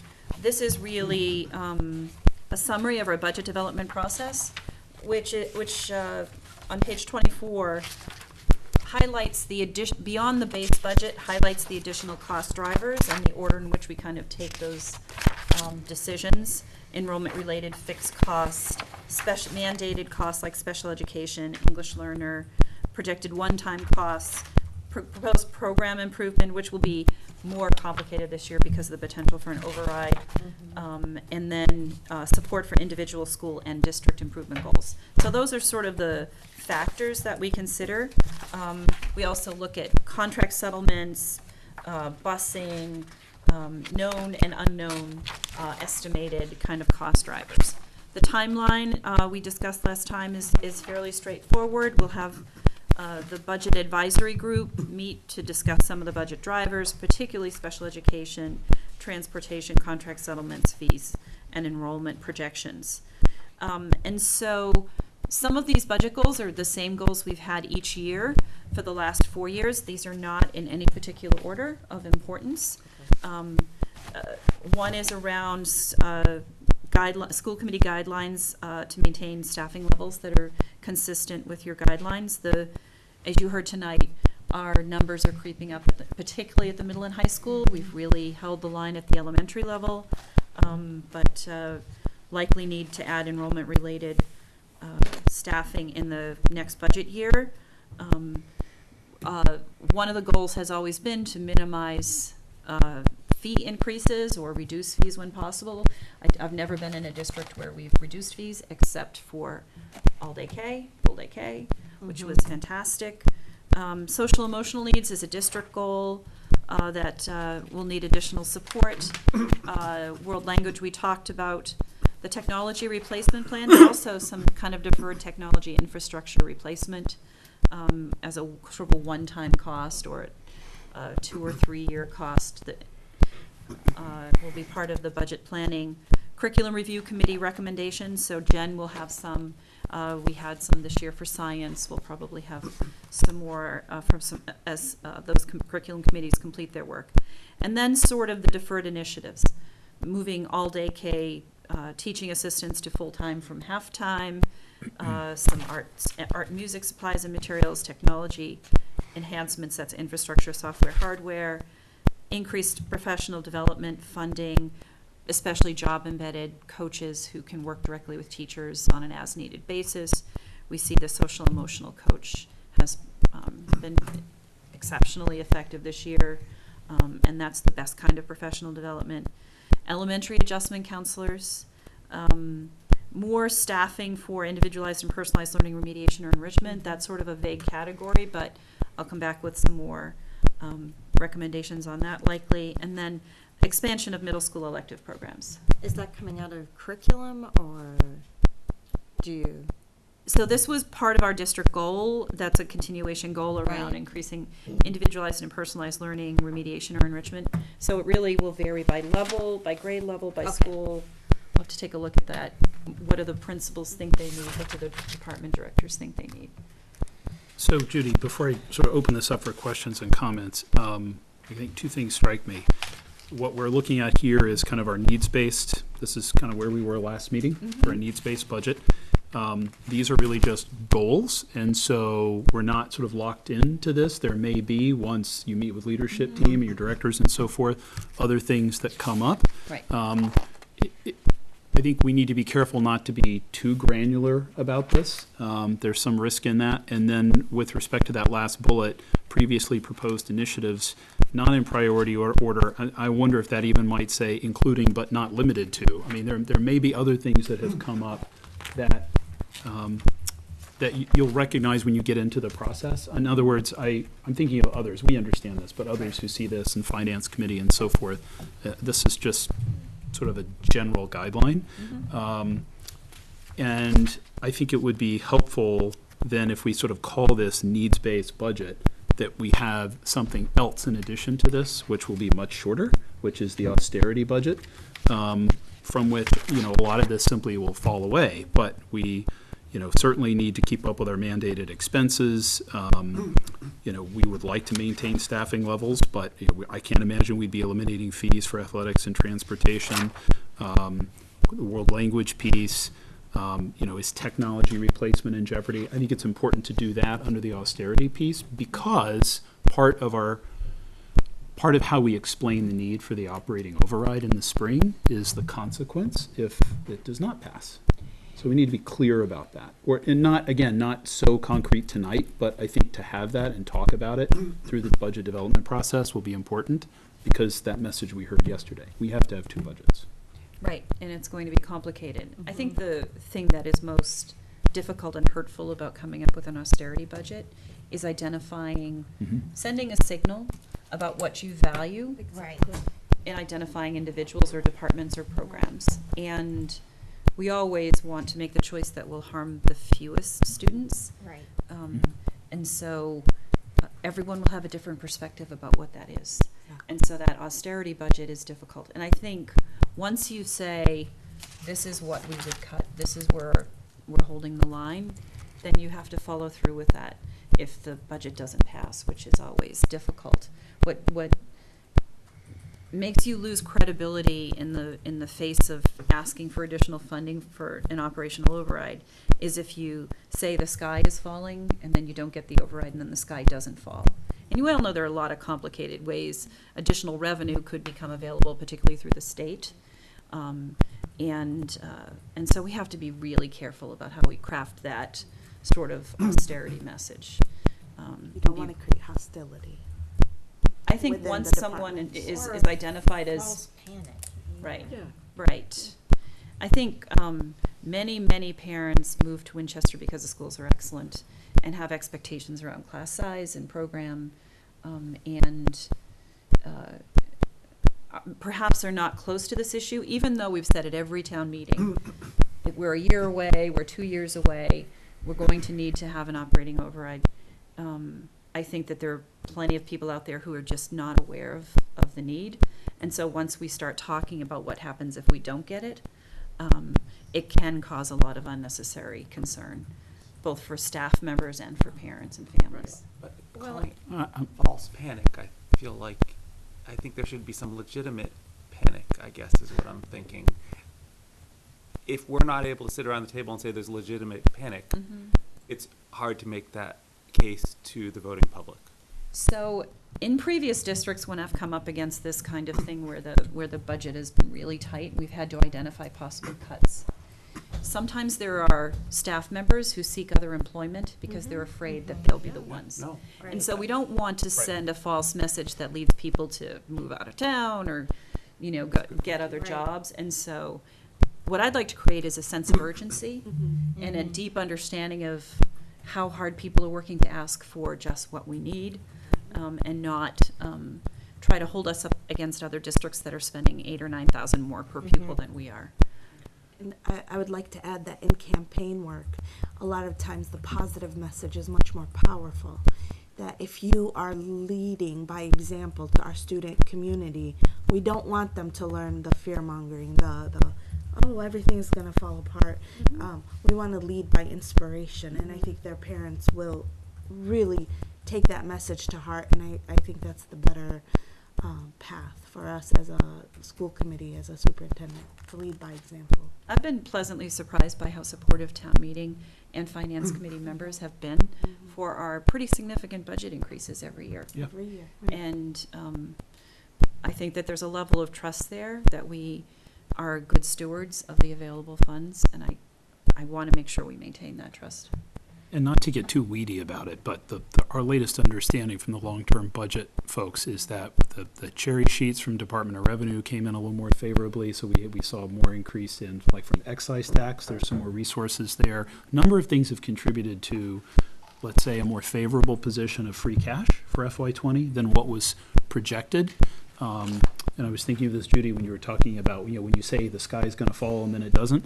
But really the message from Finance Committee is this was really just sort of it's nice, it really is, but it was really a one-time thing. So, if an override doesn't pass, does that really mean RIFs in year one? Maybe not, but we're in the midst of bargaining multi-year contracts, as are other departments. And so that's really how we have to look at it, right? This is an ask in the spring to sustain some investments for 5 years. And so it's about being able to articulate what happens in FY20, but also 21 and 22 and 23, where the problem gets magnified, right? In terms of year-over-year increases. Just the last thing on that I wanted to add, unless Susan has something else, is that I want to make sure we're not sending the message that we're just randomly, we're saying X number of dollars equals this number of teachers, and that's what we're going to use, because I think the district has been doing a really beautiful job of talking about how our budget follows the needs of our students. And what I would never want to send the message to our parents or our families is that because we're losing X number of dollars, that equals this many less teachers or that many less classrooms, because it may not be a one-to-one correspondence. It may be a shift in the way we do things or the way we deliver programming, or there may be multiple pathways of what that can mean. So that is my only concern about that as well. It's a complicated process. So questions or comments for Judy on this, given all that context? Well, I think what Michelle said is very good. That Judy and Ellen will be working very hard to figure out if in the no override scenario, how do we do this the way that causes the least real harm to our program. So it's not a simple one to $10 whatever. Mm-hmm. Correspondence. I had just a question. I had a couple of questions just about whether to use the word mandated and where I think year over year we have to sort of have certain buckets that we put our costs into and be consistent to help people understand what we're doing. Susan, where are you looking at I specifically? was looking at Special education the is first mandated. page, Third bullet bullet. down. It's not clear whether any of these are sort of nice to haves versus have to haves. Did you say specialized? At first I thought it was special education. I thought, we'll just say mandated, but it's true. There's some nuance there, and maybe we should try to be more clear about what's really mandated, so that people understand that we have no flexibility to do anything there. Right. Yes. Just like enrollment related. Right. Right. And then, how to talk about technology, because I think there are different subcategories. There's infrastructure, there's software, that, you know, you pay a certain license fee for, and that lasts for a while, but then at some point you need to get it, you know, upgraded or different software. And then there are, you know, things that devices that need to be on a schedule, a replacement schedule. And yes, you can delay that a year one time, but then that kind of creeps up and has a real Leads to impact now obsolescence. that we really have integrated technology, that it would be hard to ask teachers to give up technology. It's like saying, well, you could do without electricity, but. Yeah. Here's some candles. Here's some candles. candles, yeah. There's some So, you know, slates. just to be, just to think about how to express that, you know. So Susan, to sort of compartmentalize it, since we first will vote on the budget goals, which are on page 25, and roll on to 26, it's on page 26, the bullet that says continue to fund technology replacement plan. Is that satisfactory? I think so. Or did you want it to be more granular, is what I thought I just heard you say. Maybe. That's why I'm Maybe- just trying to figure out, because maybe these are the actual goals. Jen and Judy could help us out, or Ellen. Actually, if I may, if we come down, go down several bullets, it actually, technology enhancements does delineate out. Okay. Infrastructure, software, and hardware. I think I can make a slight adjustment and make this clear. Okay. Because people don't, is it instructional technology? Is it our phone systems? Is it, right, there's all kinds of technology. So I Right. think it could be more specific. Okay. Real good? Brian? So I do have a question, having sat, regardless of whether we're looking at an override or not, ultimately we need to put forward a budget. That budget needs to be reviewed by the town manager. She's then going to forward it to the finance committee, and then they're going to put their budget forward, which will ultimately be the one that we'll vote on at town meeting. And so whatever budget goes to that point, we need to be providing what the finance committee needs to be able to best support the budget, which whether it be an austerity budget or a needs-based budget. And one of that is, so on page 25, we have November, the long and short-term enrollment projections developed. And then that becomes a report on the budget driver, which is enrollment. Enrollment growth has been and continues to be one of the most significant budget drivers that we have. The more confidence that FinCom has that our numbers are what we're going to see next year, the more confidence they can support our budget when they're voting, and then at town meeting. So as such, I'm trying to come up with, I looked back at 5 years of FinCom of what I had when I was there, when I was on the other side reviewing the budgets that were coming to me. And I had great confidence in the enrollment numbers, at least 1 year out, maybe even 2 years out, 5 years out, all bets are off. So I was looking back at what we had, and what we had was great projections of what budget would, the enrollment would look like 1 year out, what it would look out 3 years out. I feel like, especially now where every dollar is going to be looked at by FinCom, and they're going to say, you can't really support 4 classrooms here, you can only support 3, and we're not going to, even though they don't get that choice, but they do get the choice to put a budget that's $72,000 less if they choose to. We need something that will allow us to have a convincing argument that the numbers that we anticipate for next year are the numbers that we're going to get. And I'm not convinced that what we have right now is convincing. And I hope it will be. So I'm wondering if we can have something either in November when this is being developed, or in December when we get this the report on the budget drivers about enrollment. If we could have a little bit more granularity in the schools, and as far as grade level, as far as what we're anticipating for next year, and what we and where we get those numbers from. And I anticipate this. I just pulled this up from my first year at FinCom. It was, I think it was 2012. Yep. And actually, it's kind of sad because I was looking at what we thought the enrollment would be this year. 4274 is what we predicted for this year. And we're at 4,700. Yeah. There you go. So what you see as a FinCom member is not what the school committee sees. So we actually do drill down to the individual school level, the census, the how many students at each grade level. And we discussed that, I think, way more than I ever have in any other district.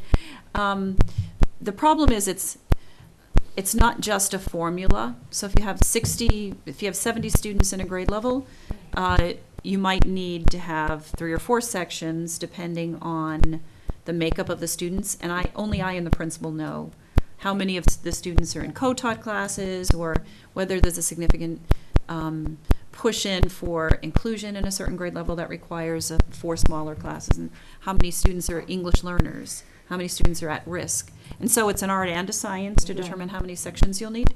I think we've been actually very, very accurate in my 3 years now, going into 4, in terms of projections. We use the 1 year, 3 year, 5 year cohort survival. We look at, and that gets adjusted. We look at 8th to 9th transition and kind of harass those parents. Are you thinking about private school? Are you thinking about vocational school? To be direct about this, the level of scrutiny that we get in this district for enrollment so far surpasses any other district I've ever been in terms of how many teachers we have. I guess if it would make the finance committee and or this committee feel more confident, if we're off in our enrollment projections, that is, we think we need 5 sections and we only end up needing 4, then we only have 4. So at the elementary level, when I say we're going to need 110 sections, sometimes we need 109, sometimes we need 111. It's rare that, it hasn't happened since I've been here, that we've been really surprised. The high school enrollment has increased more dramatically than anything anyone projected. So to be at close to 1,400 now is not where we thought we would be. That would be 1257 way back. Right, because so many factors go into what your survival rate is from 8 to 9, and move-ins are an increasing phenomenon here. So we'll talk a lot about enrollment. So what the message I'm hearing you put forth is, what's your methodology for doing enrollment projections? How close have we been? Where have we fallen short? And I think we've been extraordinarily close here.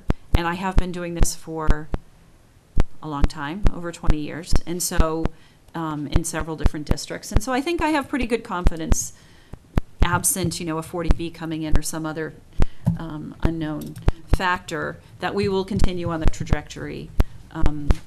I watch it very closely. I've been sending you monthly budget enrollment reports that sort of show the ebb and flow as the year goes on. And so I'm message received. I think I understand why people are looking for some scrutiny. And if I and the principal make a decision to have 4 sections instead of 3, and the numbers look a little bit lower, I need to be able to articulate why we're making that as an educational decision, not just an enrollment-based decision.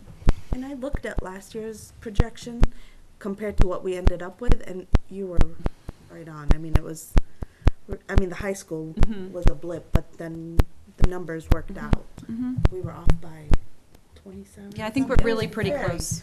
It was pretty a close. very sharp projection. I really hope that we start to lose a little enrollment or slow down our growth, so that we would just have a little more breathing room for a year or 2. That would be great. That would be a happy story because we wouldn't have to hire as many new teachers. Shall we call the Donahue Institute and see if they think that's going to happen, Judy? That was the but. Okay. Call off all the tear downs, all the construction boom. Just put that on hold. That's great. Yeah. I think that, do, some of the measures of success, Maybe let her about our traffic. having 3 schools of distinction, being the only district in the whole state with 3 schools of distinction, I think it's pretty clear from a lot of measures that we have an excellent school district. And so people look at things like that and when they're making their home choice. Yes. There's not a week that goes by that we don't get calls from realtors asking for specific information from people who are kind of shopping districts. So it's a complicated process, but I understand. Just follow up. I think it's compelling if we can make a compelling case to FinCom and to town meeting and to the town manager that we believe our numbers, that we as a committee are confident, the school department is confident. I think that goes a long way, and I guess that's the point I was trying to make. Sure. Not that I'm not confident, Yeah. but the more that we can project that confidence. I think it's invaluable that you have their perspective as a finance committee person and as a school committee person. Just as long as I'm really clear that if we overestimate, then we don't hire the additional teachers. And so that's Right. an important piece that everybody needs to remember. So I think Susan had a Yeah, question. just something I wanted to add on that note is something else that we might articulate is that at some point in the past, we did not really have, automated attendance data Mhm. to the extent that we now do. We have a better student information system. Better student information system, attendance and enrollment and everything. And we have a central lot- registrar now. we're managing it in a more robust way, Mhm. and so that gives us more confidence in our numbers. So that might, back in the day, Bill and John John Denizio. Denizio, were kind of trying to do the best they could with something that wasn't really as automated as what we have now.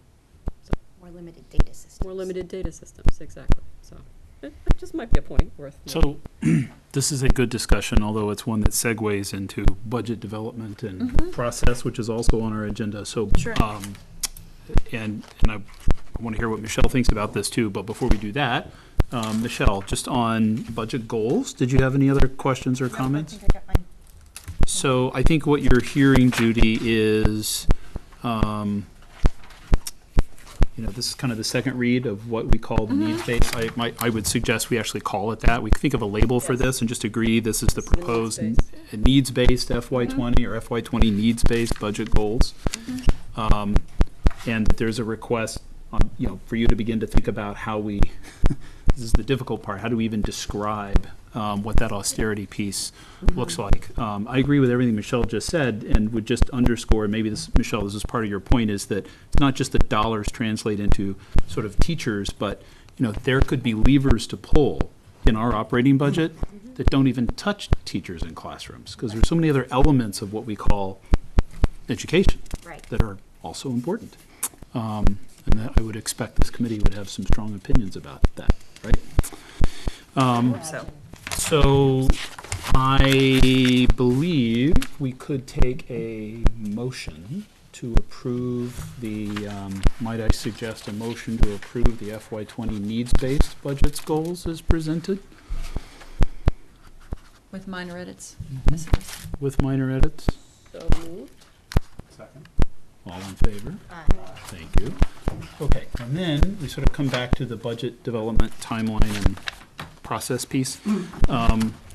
I appreciate Brian doing all his homework, so I didn't dig that deeply. I just went back to FY19 to grab my book because this is what we got last year for FY19, and I had then a similar reaction to when I see the October 1 updates. Now this, what you presented to us recently is just meant to be a snapshot in time and really nothing more.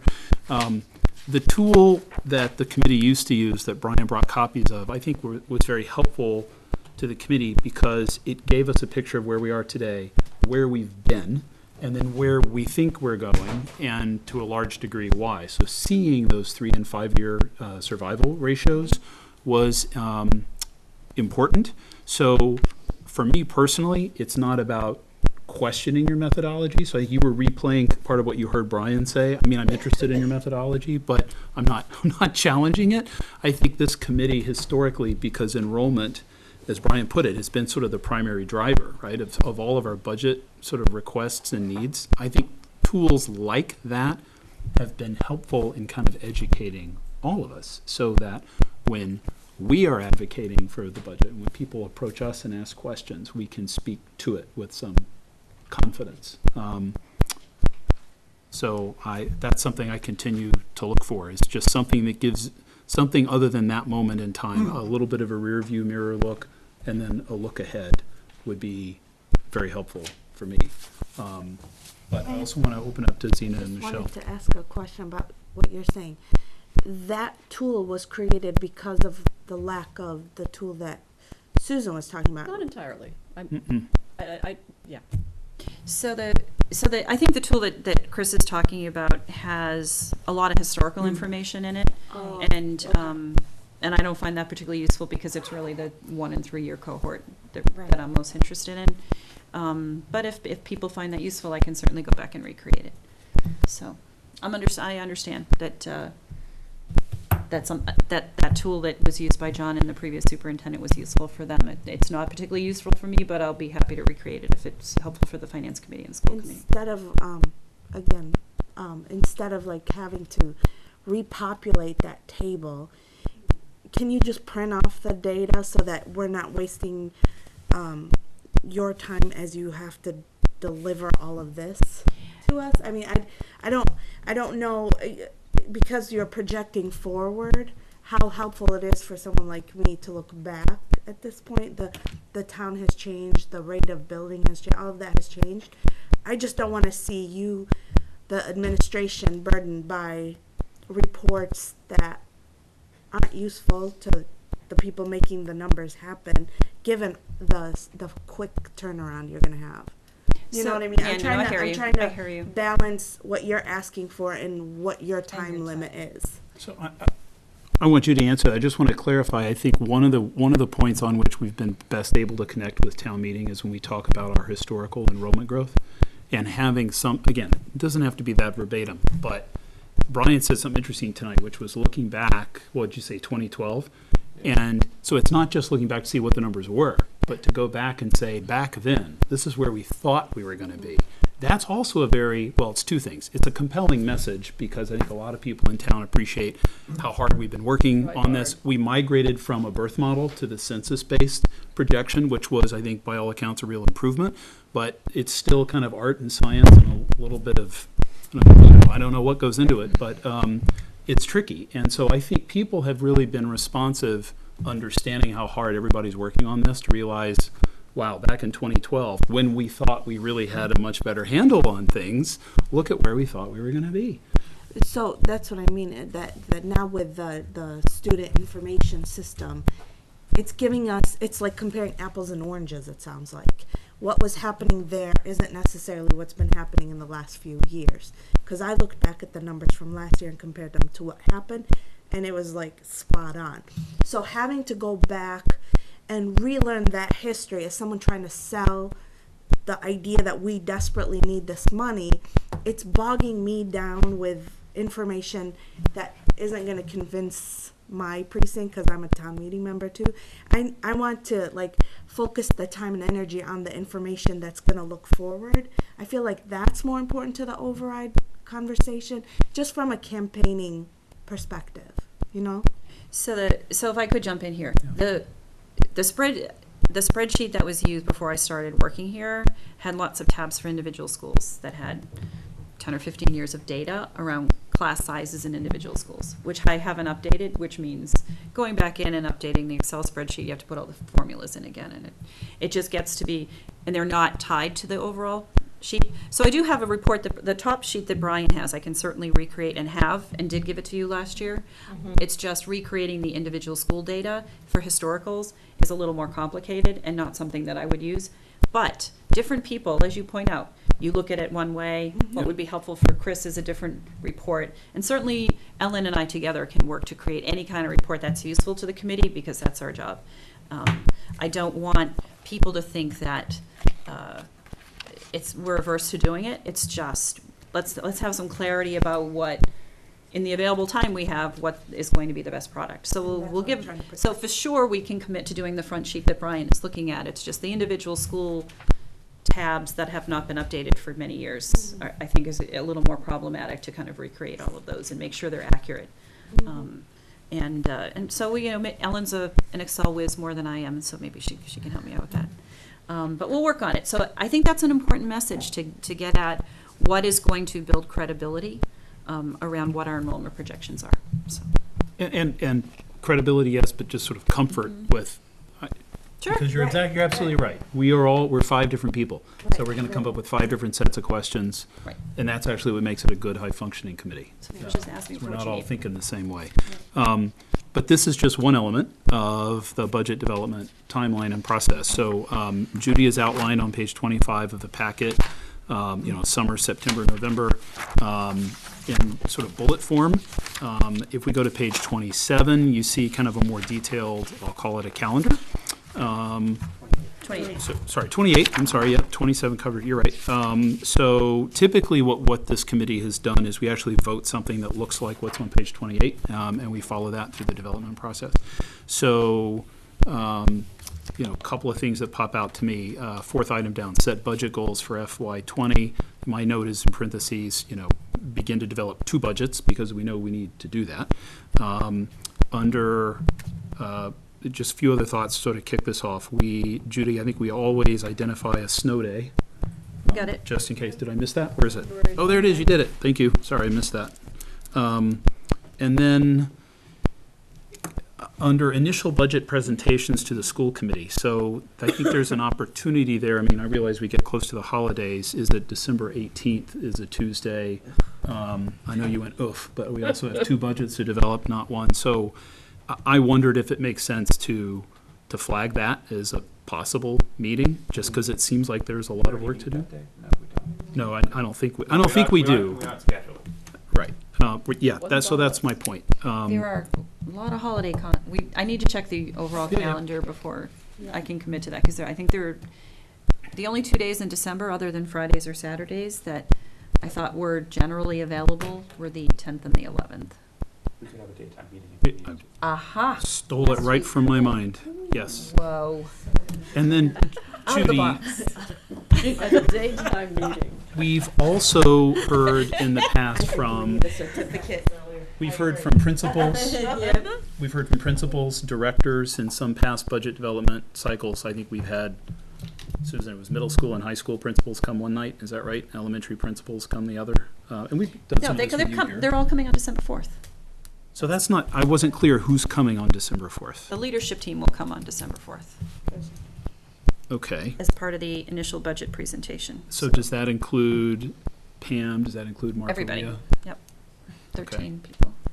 So Maybe we should start. that meeting will not start at 7, just so you know. I was going to say. Start at 4:30. I was just going to suggest that. Yeah, so let's look at start time on that, if that's when that's gonna happen. Early start. And if that's the case, I like that, because that's still early December, we do have some time for follow-up, right, questions, but I really do wonder if we don't need to plan on an extra meeting, even if it's daytime. We almost certainly will need an extra meeting in December. I just throwing it out there, Please do.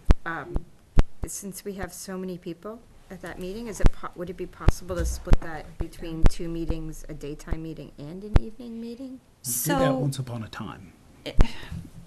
So if you might remember the past few years, we've sort of had an elementary needs presentation. Yes. So one principal generally Right. speaks, and then others can answer questions, a middle school and a high school. Mark has generally been on a separate night because he's been in combination with fees. And the central office budget gets just presented by me as part of and certainly Right. people are more here to answer questions. So the group I have not had at the meeting are the directors. Like, you had a lot of sort of budget questions for Anna tonight, which were, I think, helpful. So we can talk about that process as we kind of unfold the budget. But in general, the nice thing about presenting the needs-based budget to you is that you've already heard this song many times, that Right. most of the things on the list we've asked for, discussed at length and vetted repeatedly, and so there aren't a lot of new innovative pieces to this that will be a surprise to you. Although I was heartened when Chris said earlier tonight, there may be other things that come up that principals ask for or that are needs that we hadn't anticipated. I hope that there are still some of those. But the basic questions, everything that we just talked about earlier tonight, I think we've already vetted with you at one point or another, Sure. some for many years. And I think that, but that kind of, to that point, the feedback or the input from the elementary principals, although this is an FY20 discussion, there is a operating override that's coming for 5 fiscal years. So being able to hear that and get your input and advice on that, I think helps the messaging around long-term budget planning as well. Right. Well, the only thing that you left off that list was special education, and we have a. We have a separate presentation on special It's education. on the calendar for the Yep. December 4th. Because I would also like to hear what's going on with having a out-of-district coordinator, and how Right. that's working out. Right, so we may want to move her to a different daytime meeting in December Yeah. or late Yeah. November. Central office too, budget could probably be a daytime meeting, right? Well, we talk about special education a lot in budget advisory, and that's another good opportunity. And I also go directly to the finance committee and answer questions about it as well. So, And can I just pile on as you're trying to think of how to finish that? I was going to make the same point Susan just did, but with respect to the wellness action plan update. So Jason is now on board. You know, he's a director. That's actually scheduled for the 4th. I mean, I could imagine we could suck up 5 or 6 hours just talking about FY20 budget. You're grimacing. We could. sounds delightful, but. Start at 10 a.m. 10 a.m. 15 minutes. So my suggestion is, Please make sure there's as coffee. long as there's cake. Caffeine source. Why don't I talk to the leadership team and come Yes, back with a please. couple of revisions to our planned presentation dates, with the assumption that we'll add a daytime meeting or 2 in here. Yeah. Feel free. Part of the, or 3, part of the benefit to having some of this happen at night on camera in particular is so that members of the public who can't be here can understand what our budget Right. deliberations look like. But the main purpose, again, in bringing the leadership team to you is so you can ask questions and hear from them directly about what their needs are. So we'll go back in late November, early December and try to, And we can be on camera during the day. and we can be on camera, but people might not be home to watch. Right. If people are available. They stream them after the fact. You can get them. Don't worry, you can see it all over the world. Yeah. You can see it all over the world, yes. For many years to Good come. point. Ask him to rebroadcast it right at 7. Just put us on at 7. Okay. I also, I want to be really transparent about this, that last year, I think some committee members felt like the budget development process went very, very quickly. And Judy was very quick to say, we actually followed the schedule that we voted. and we Exactly did. the same. So I want to be clear, we said that, and Judy was right, that there was a schedule, and we followed it. So I hope that the committee has really had a chance to kind of look at this and think about all the ground we do have to cover. I think if we can find a couple of daytime meetings, that will be helpful. Because we have that presentation that Susan mentioned on special ed, and we have the wellness plan update, which I think will certainly inform our thinking around budget. I think it'll be all very good. It's just a lot of information to hear and digest. Yeah. Michelle, any? I was what gonna do you say, thought? the only last thing on that is if we're going to do some daytime meetings, I would say the sooner we know that and can post Sure. that, the better. So in terms of the transparency Yep. we were talking Yes. about, Right. Judy, I think Right. as long as people know that we're gonna be meeting during the day and what times those are going to be around is soon, like, so. Right. And I think that includes reaching out to the finance committee so that those folks Right. have so much as possible. They need to be able to sit in and hear some of that. Sure. But sure that's a the- big team. The Save you leadership some team time. would appreciate a daytime meeting as Right. opposed to all of them. And Staying please at pick night. days that are not half days, so I'm not scrambling. Oh, Oh, oh, for conference days, yeah, there are no conference days in December. Childcare, Childcare Yeah. issues, yeah. yes. So unless there are any other suggestions or feedback for Judy. I mean, you don't have to vote this tonight. Yeah. You don't have to vote it at all. We don't, well, we typically do, but you're right, we don't have to do it right tonight. If I can do another draft for do you. another draft, this is all good feedback. Thank you. Okay, thank you very much, Judy. So then we have meeting minutes, October 2nd and October 9th. Let's see. So D, 4D. I think So- minor revisions were sent to Frida today. But that was a misunderstanding Yeah, that I sent, and you changed them back? I did. Thank So you. there was a suggestion and a retraction. Yep. And then I had a suggestion on the October 2nd minutes, and I just don't know how to read it. So let me see, page 30 of the packet, fourth paragraph is just one sentence on the proposed motion. So that motion actually came from town council, having coordinated with management, and not these folks. So if that line should be in the minutes, then I just wanted to, what page were you this is page 30, Frida? Okay. So I think I sent you that earlier. With town council and management. Yeah. Drafted by town Proposed council. motion was drafted by town council in coordination with management. Yeah. And then on page 31, top of page 31, that second paragraph, we're talking about fall protection in order to comply with OSHA requirements, and I suggested OSHA and DPW requirements, as DPW formally signed on to the proposal with the understanding that they would get some sort of fall protection. So that was their contribution. That was all that I had.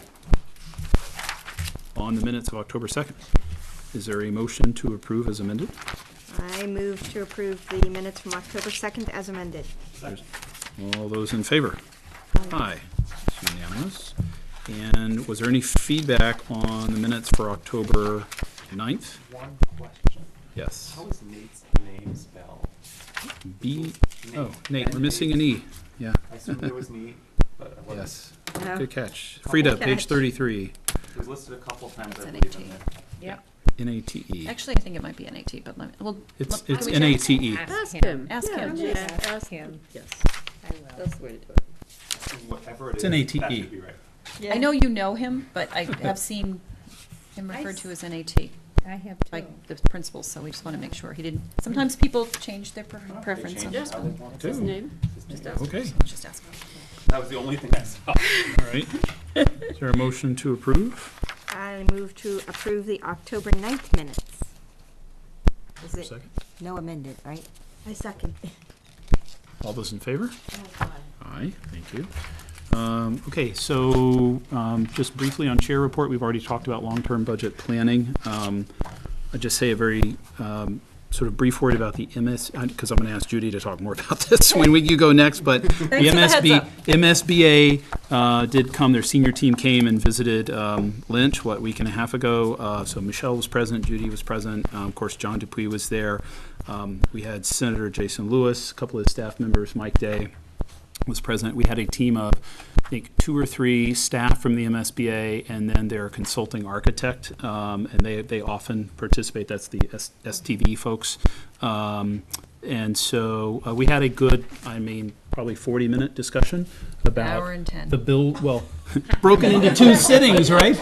An hour and 10 before we took the tour. Wow, I didn't realize it went that long. We talked a lot of interest of Lynch as a junior high school, right? Not as an elementary school. The state of the building, real interest in spaces with no natural light, spaces that are not really intended for instruction that are being used that way today. It was clear they read the master plan. They referred to the master plan every time as the Flansburgh master plan. So that means they looked at it. That's good. We took the tour. I thought John did a great job.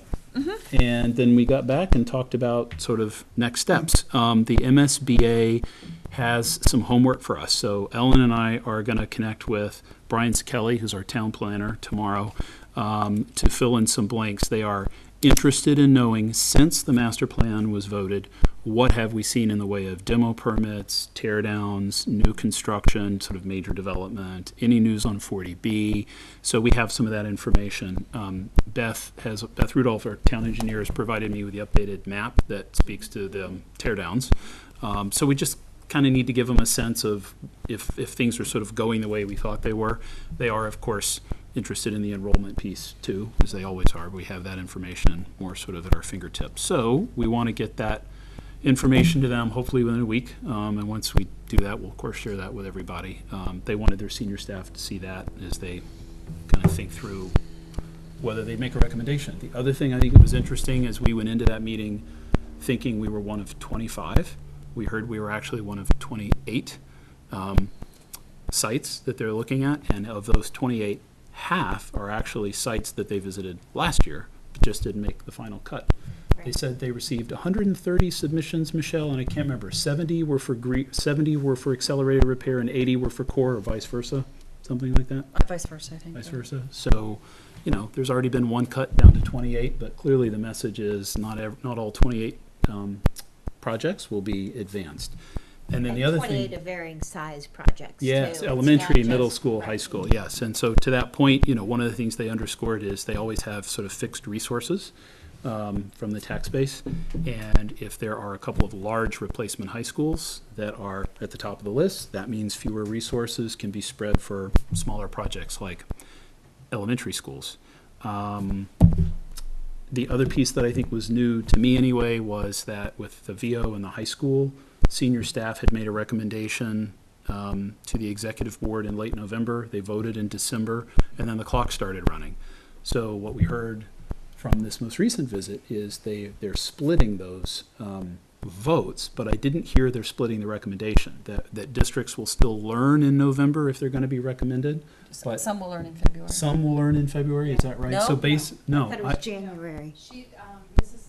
Sullivan had indicated, and it was my understanding that all districts that were going to be invited in will at least be given a heads up. Yes. Because they open up the window to submit new drafts of SOIs come January. She doesn't Right. want districts that are going to be invited in February to start working on SOIs. So the clock doesn't start ticking for some districts till February. That's right. When So they're the officially executive, approved. the executive board will still vote some projects in December, as they always have, but then there will be some others that will be voted in February. So that was the new part for me. And then the clock that runs, it's actually 9 months, which is quite a lot longer than what I remembered from VO in the high school, but maybe my It's long memory enough to was. make a baby. The clock for what? I was not going to bring that up, but you are the educator in the room, so. Enrollment, Ask you know. the clock. That baby.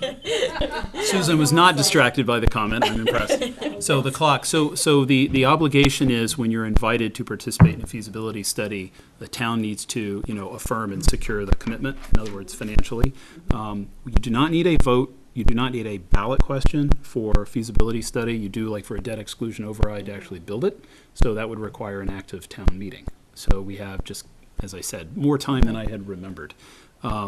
So that's a mouthful, but Do we have to have a town meeting funding next year then? source?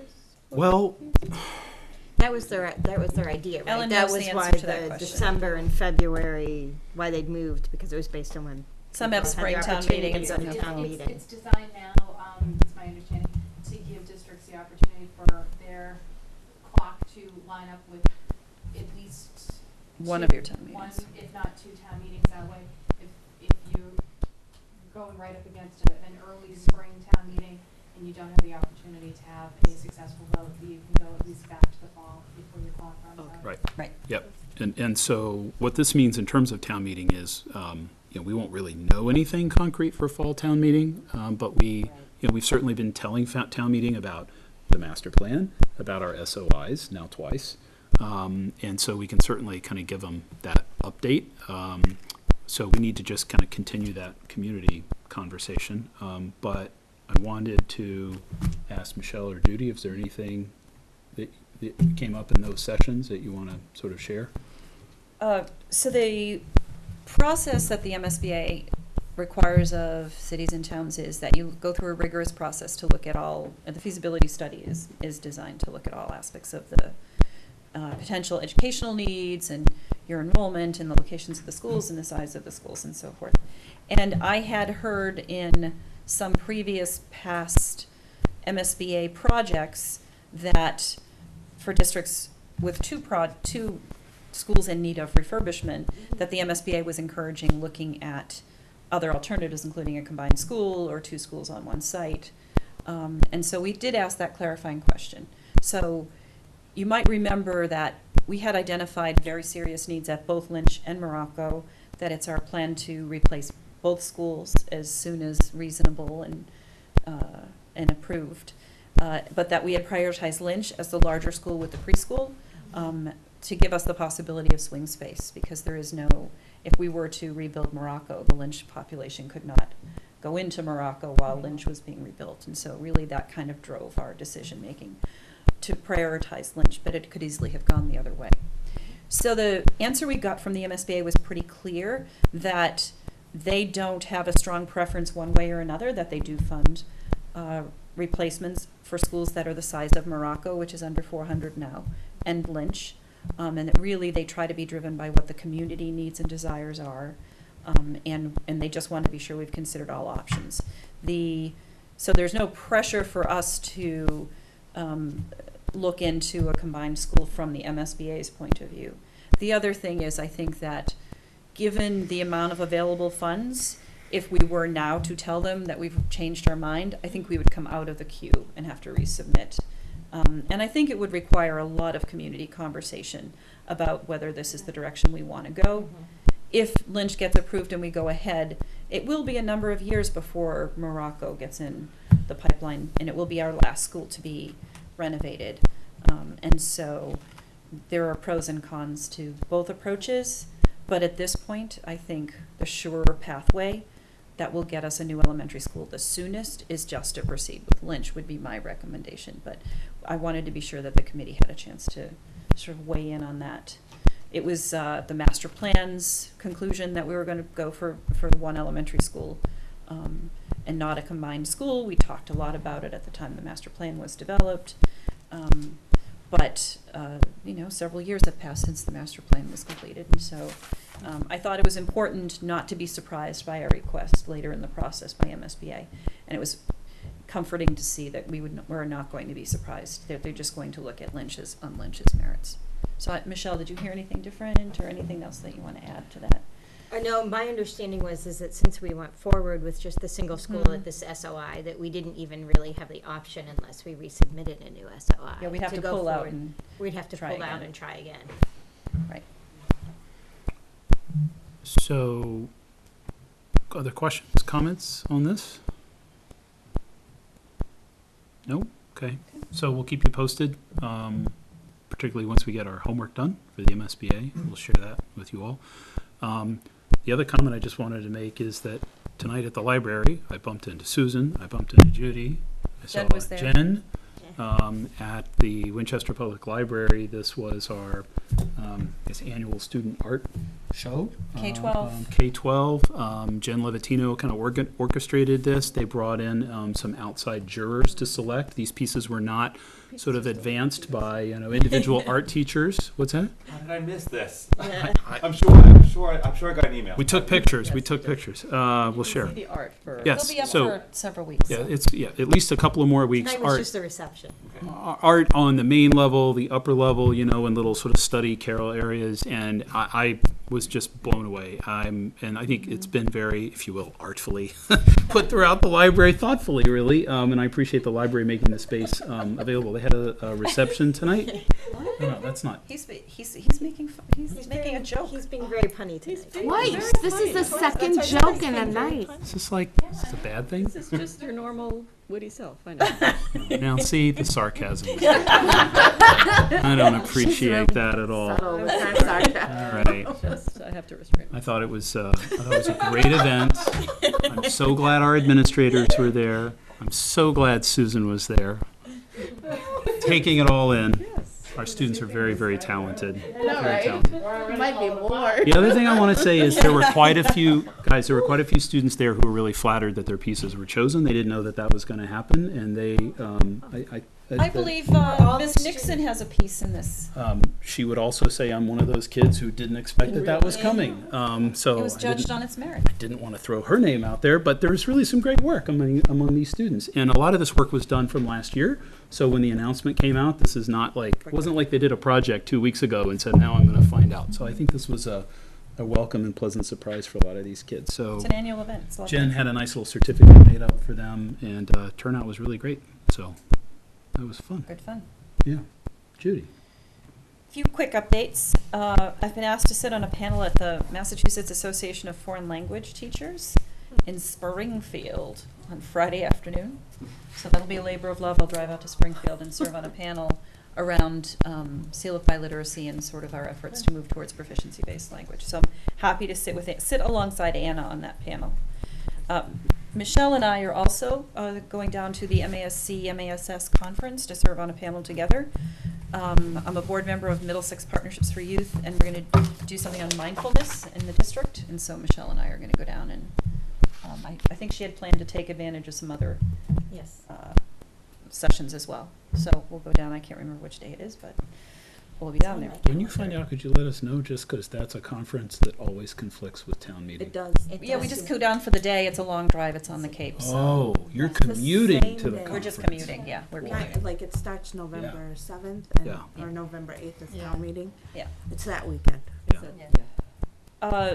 A number of the central office administrators and I are going to an Equity and Excellence Conference. I'm looking forward to that. Some really interesting sessions on cultural proficiency and a lot of other issues that we don't normally participate in together. And so we'll be doing that on the 1st, I think is when it is, in Marlborough. I was able to attend a presentation of the needs assessment report that the town has done. You might remember it's been an ongoing effort with lots of participation, and so I have a copy of their preliminary findings, and I'll copy that and send that to you. They basically identified 4 major priorities: housing, youth mental health, which is kind of interesting. I had presented them with the youth risk behavior survey, and then they did additional surveying and interviewing, transportation, and services for elderly residents, older residents. So I'll send that along to you. And it was done originally in relation to the Fletcher Fund, which was established to assist students who, families or individuals who had financial need. This was a survey. This was based on the survey that was Partially on the survey, partially on interviews, and partially on reports that already existed. And so Richard was there, the new town manager was there, many members of various boards and organizations. Meg White was there, I was there. And can I just say, I'm reminded why I kept looking at Michelle. I wanted to thank you under chair report for going to community conversation number 6, Oh, sure. which needs a much fancier name than that. So Civic gathering. that was a Wednesday night gathering, and so Susan and Judy and I were at the EFPBC meeting talking about McCall Phase 2, which I'm going to put you on the spot to say a word about under your superintendent report. Sure.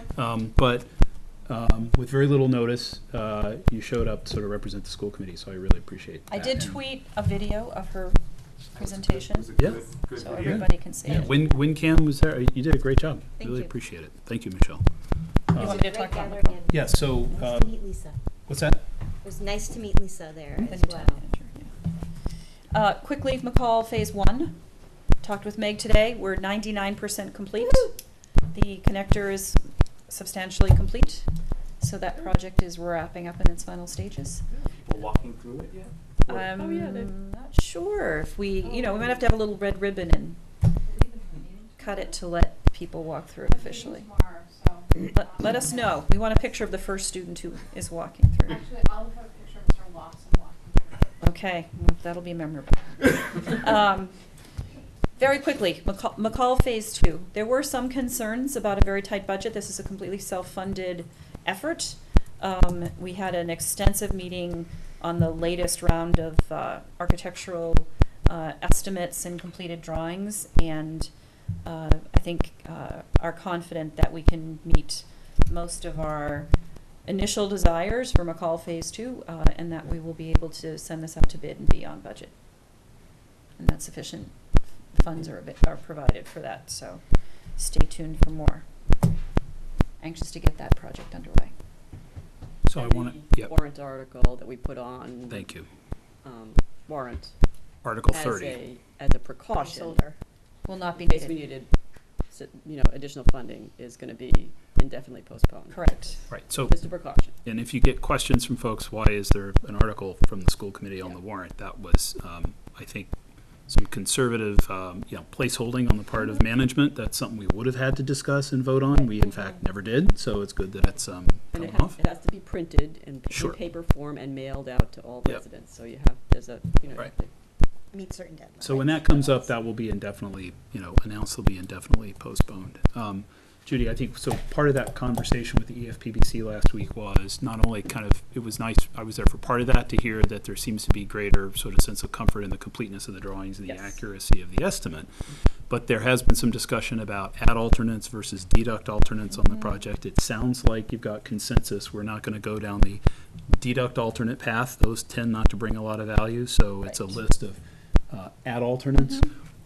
Not tonight, but maybe at our next school committee meeting. I'd like to talk about kind of what those are as Flansburgh really kind of finishes up. There was, Sure. I think, some homework for their mechanical and plumbing engineer around heating, because any program elements that we told the community are going to be in this project, which includes phones, but also includes a teacher workroom, I think we need to be very clear about if any of that is possibly in jeopardy against other things that committee is looking for. But I do appreciate there's been a lot of work on your part and Susan's and the rest of the committee about kind of getting down to what's really essential on the project. Very fortunate to have very skilled professionals who volunteer to serve on these committees, who put in thousands of hours to ensure that these projects can happen. Okay. Okay, Thank you very much, Judy. So you have a list here of future agenda items. I will just share with you all. So we do have a couple of openings on the EFPBC that involve some appointments. They're not directly school committee appointments. Susan is our school committee representative, but hopefully I'll have an update for you at the next meeting about how those will be filled. There's different appointing authorities. The select board has an appointment authority. The moderator has an appointment authority. There is some interest in folks in sort of participating. So, who makes that decision depends, frankly, on which opening we're talking about. But some conversations still sort of going on about that. And if they don't bear fruit, then I think we just have to post. We've done that before as well. So anything missing from this list that maybe needs to be here? We've talked about adding maybe a meeting or two daytime in December. So Right. does it make sense? I'm trying to think about how to move forward on that. So I'll do a I doodle. like Zena's idea. Don't do it on half days. But, There aren't any. yeah, if Well, we you could could do do it a on doodle, December 23rd. Right, right. a doodle poll, and I did you will say be December there. 23rd? I'm That's at the a only hockey half rink day. on December That's the 23rd. Or whatever that day. So anyway, if once we kind of figure out what meetings we're adding, maybe go back and look at this and figure out what makes sense for you Move in things around terms a of little. order. Yeah, right. Meeting dates, November 8th at noon. We have the 20th and right now the 4th, pending something else that we add. We do have a need for executive session tonight, as I said, for the purpose of discussion of strategy related to Unit A and our collective bargaining negotiations, since it's been determined that to do so in open session would have a detrimental effect on contract bargaining strategy, and we will adjourn from executive only for the purposes of adjourning the regular meeting. Yeah, Need a roll call vote. yeah. Zena? Thank you. Aye. Michelle? Aye. Aye. Aye. Aye. Unanimous. Thank you. Yeah, should be in here.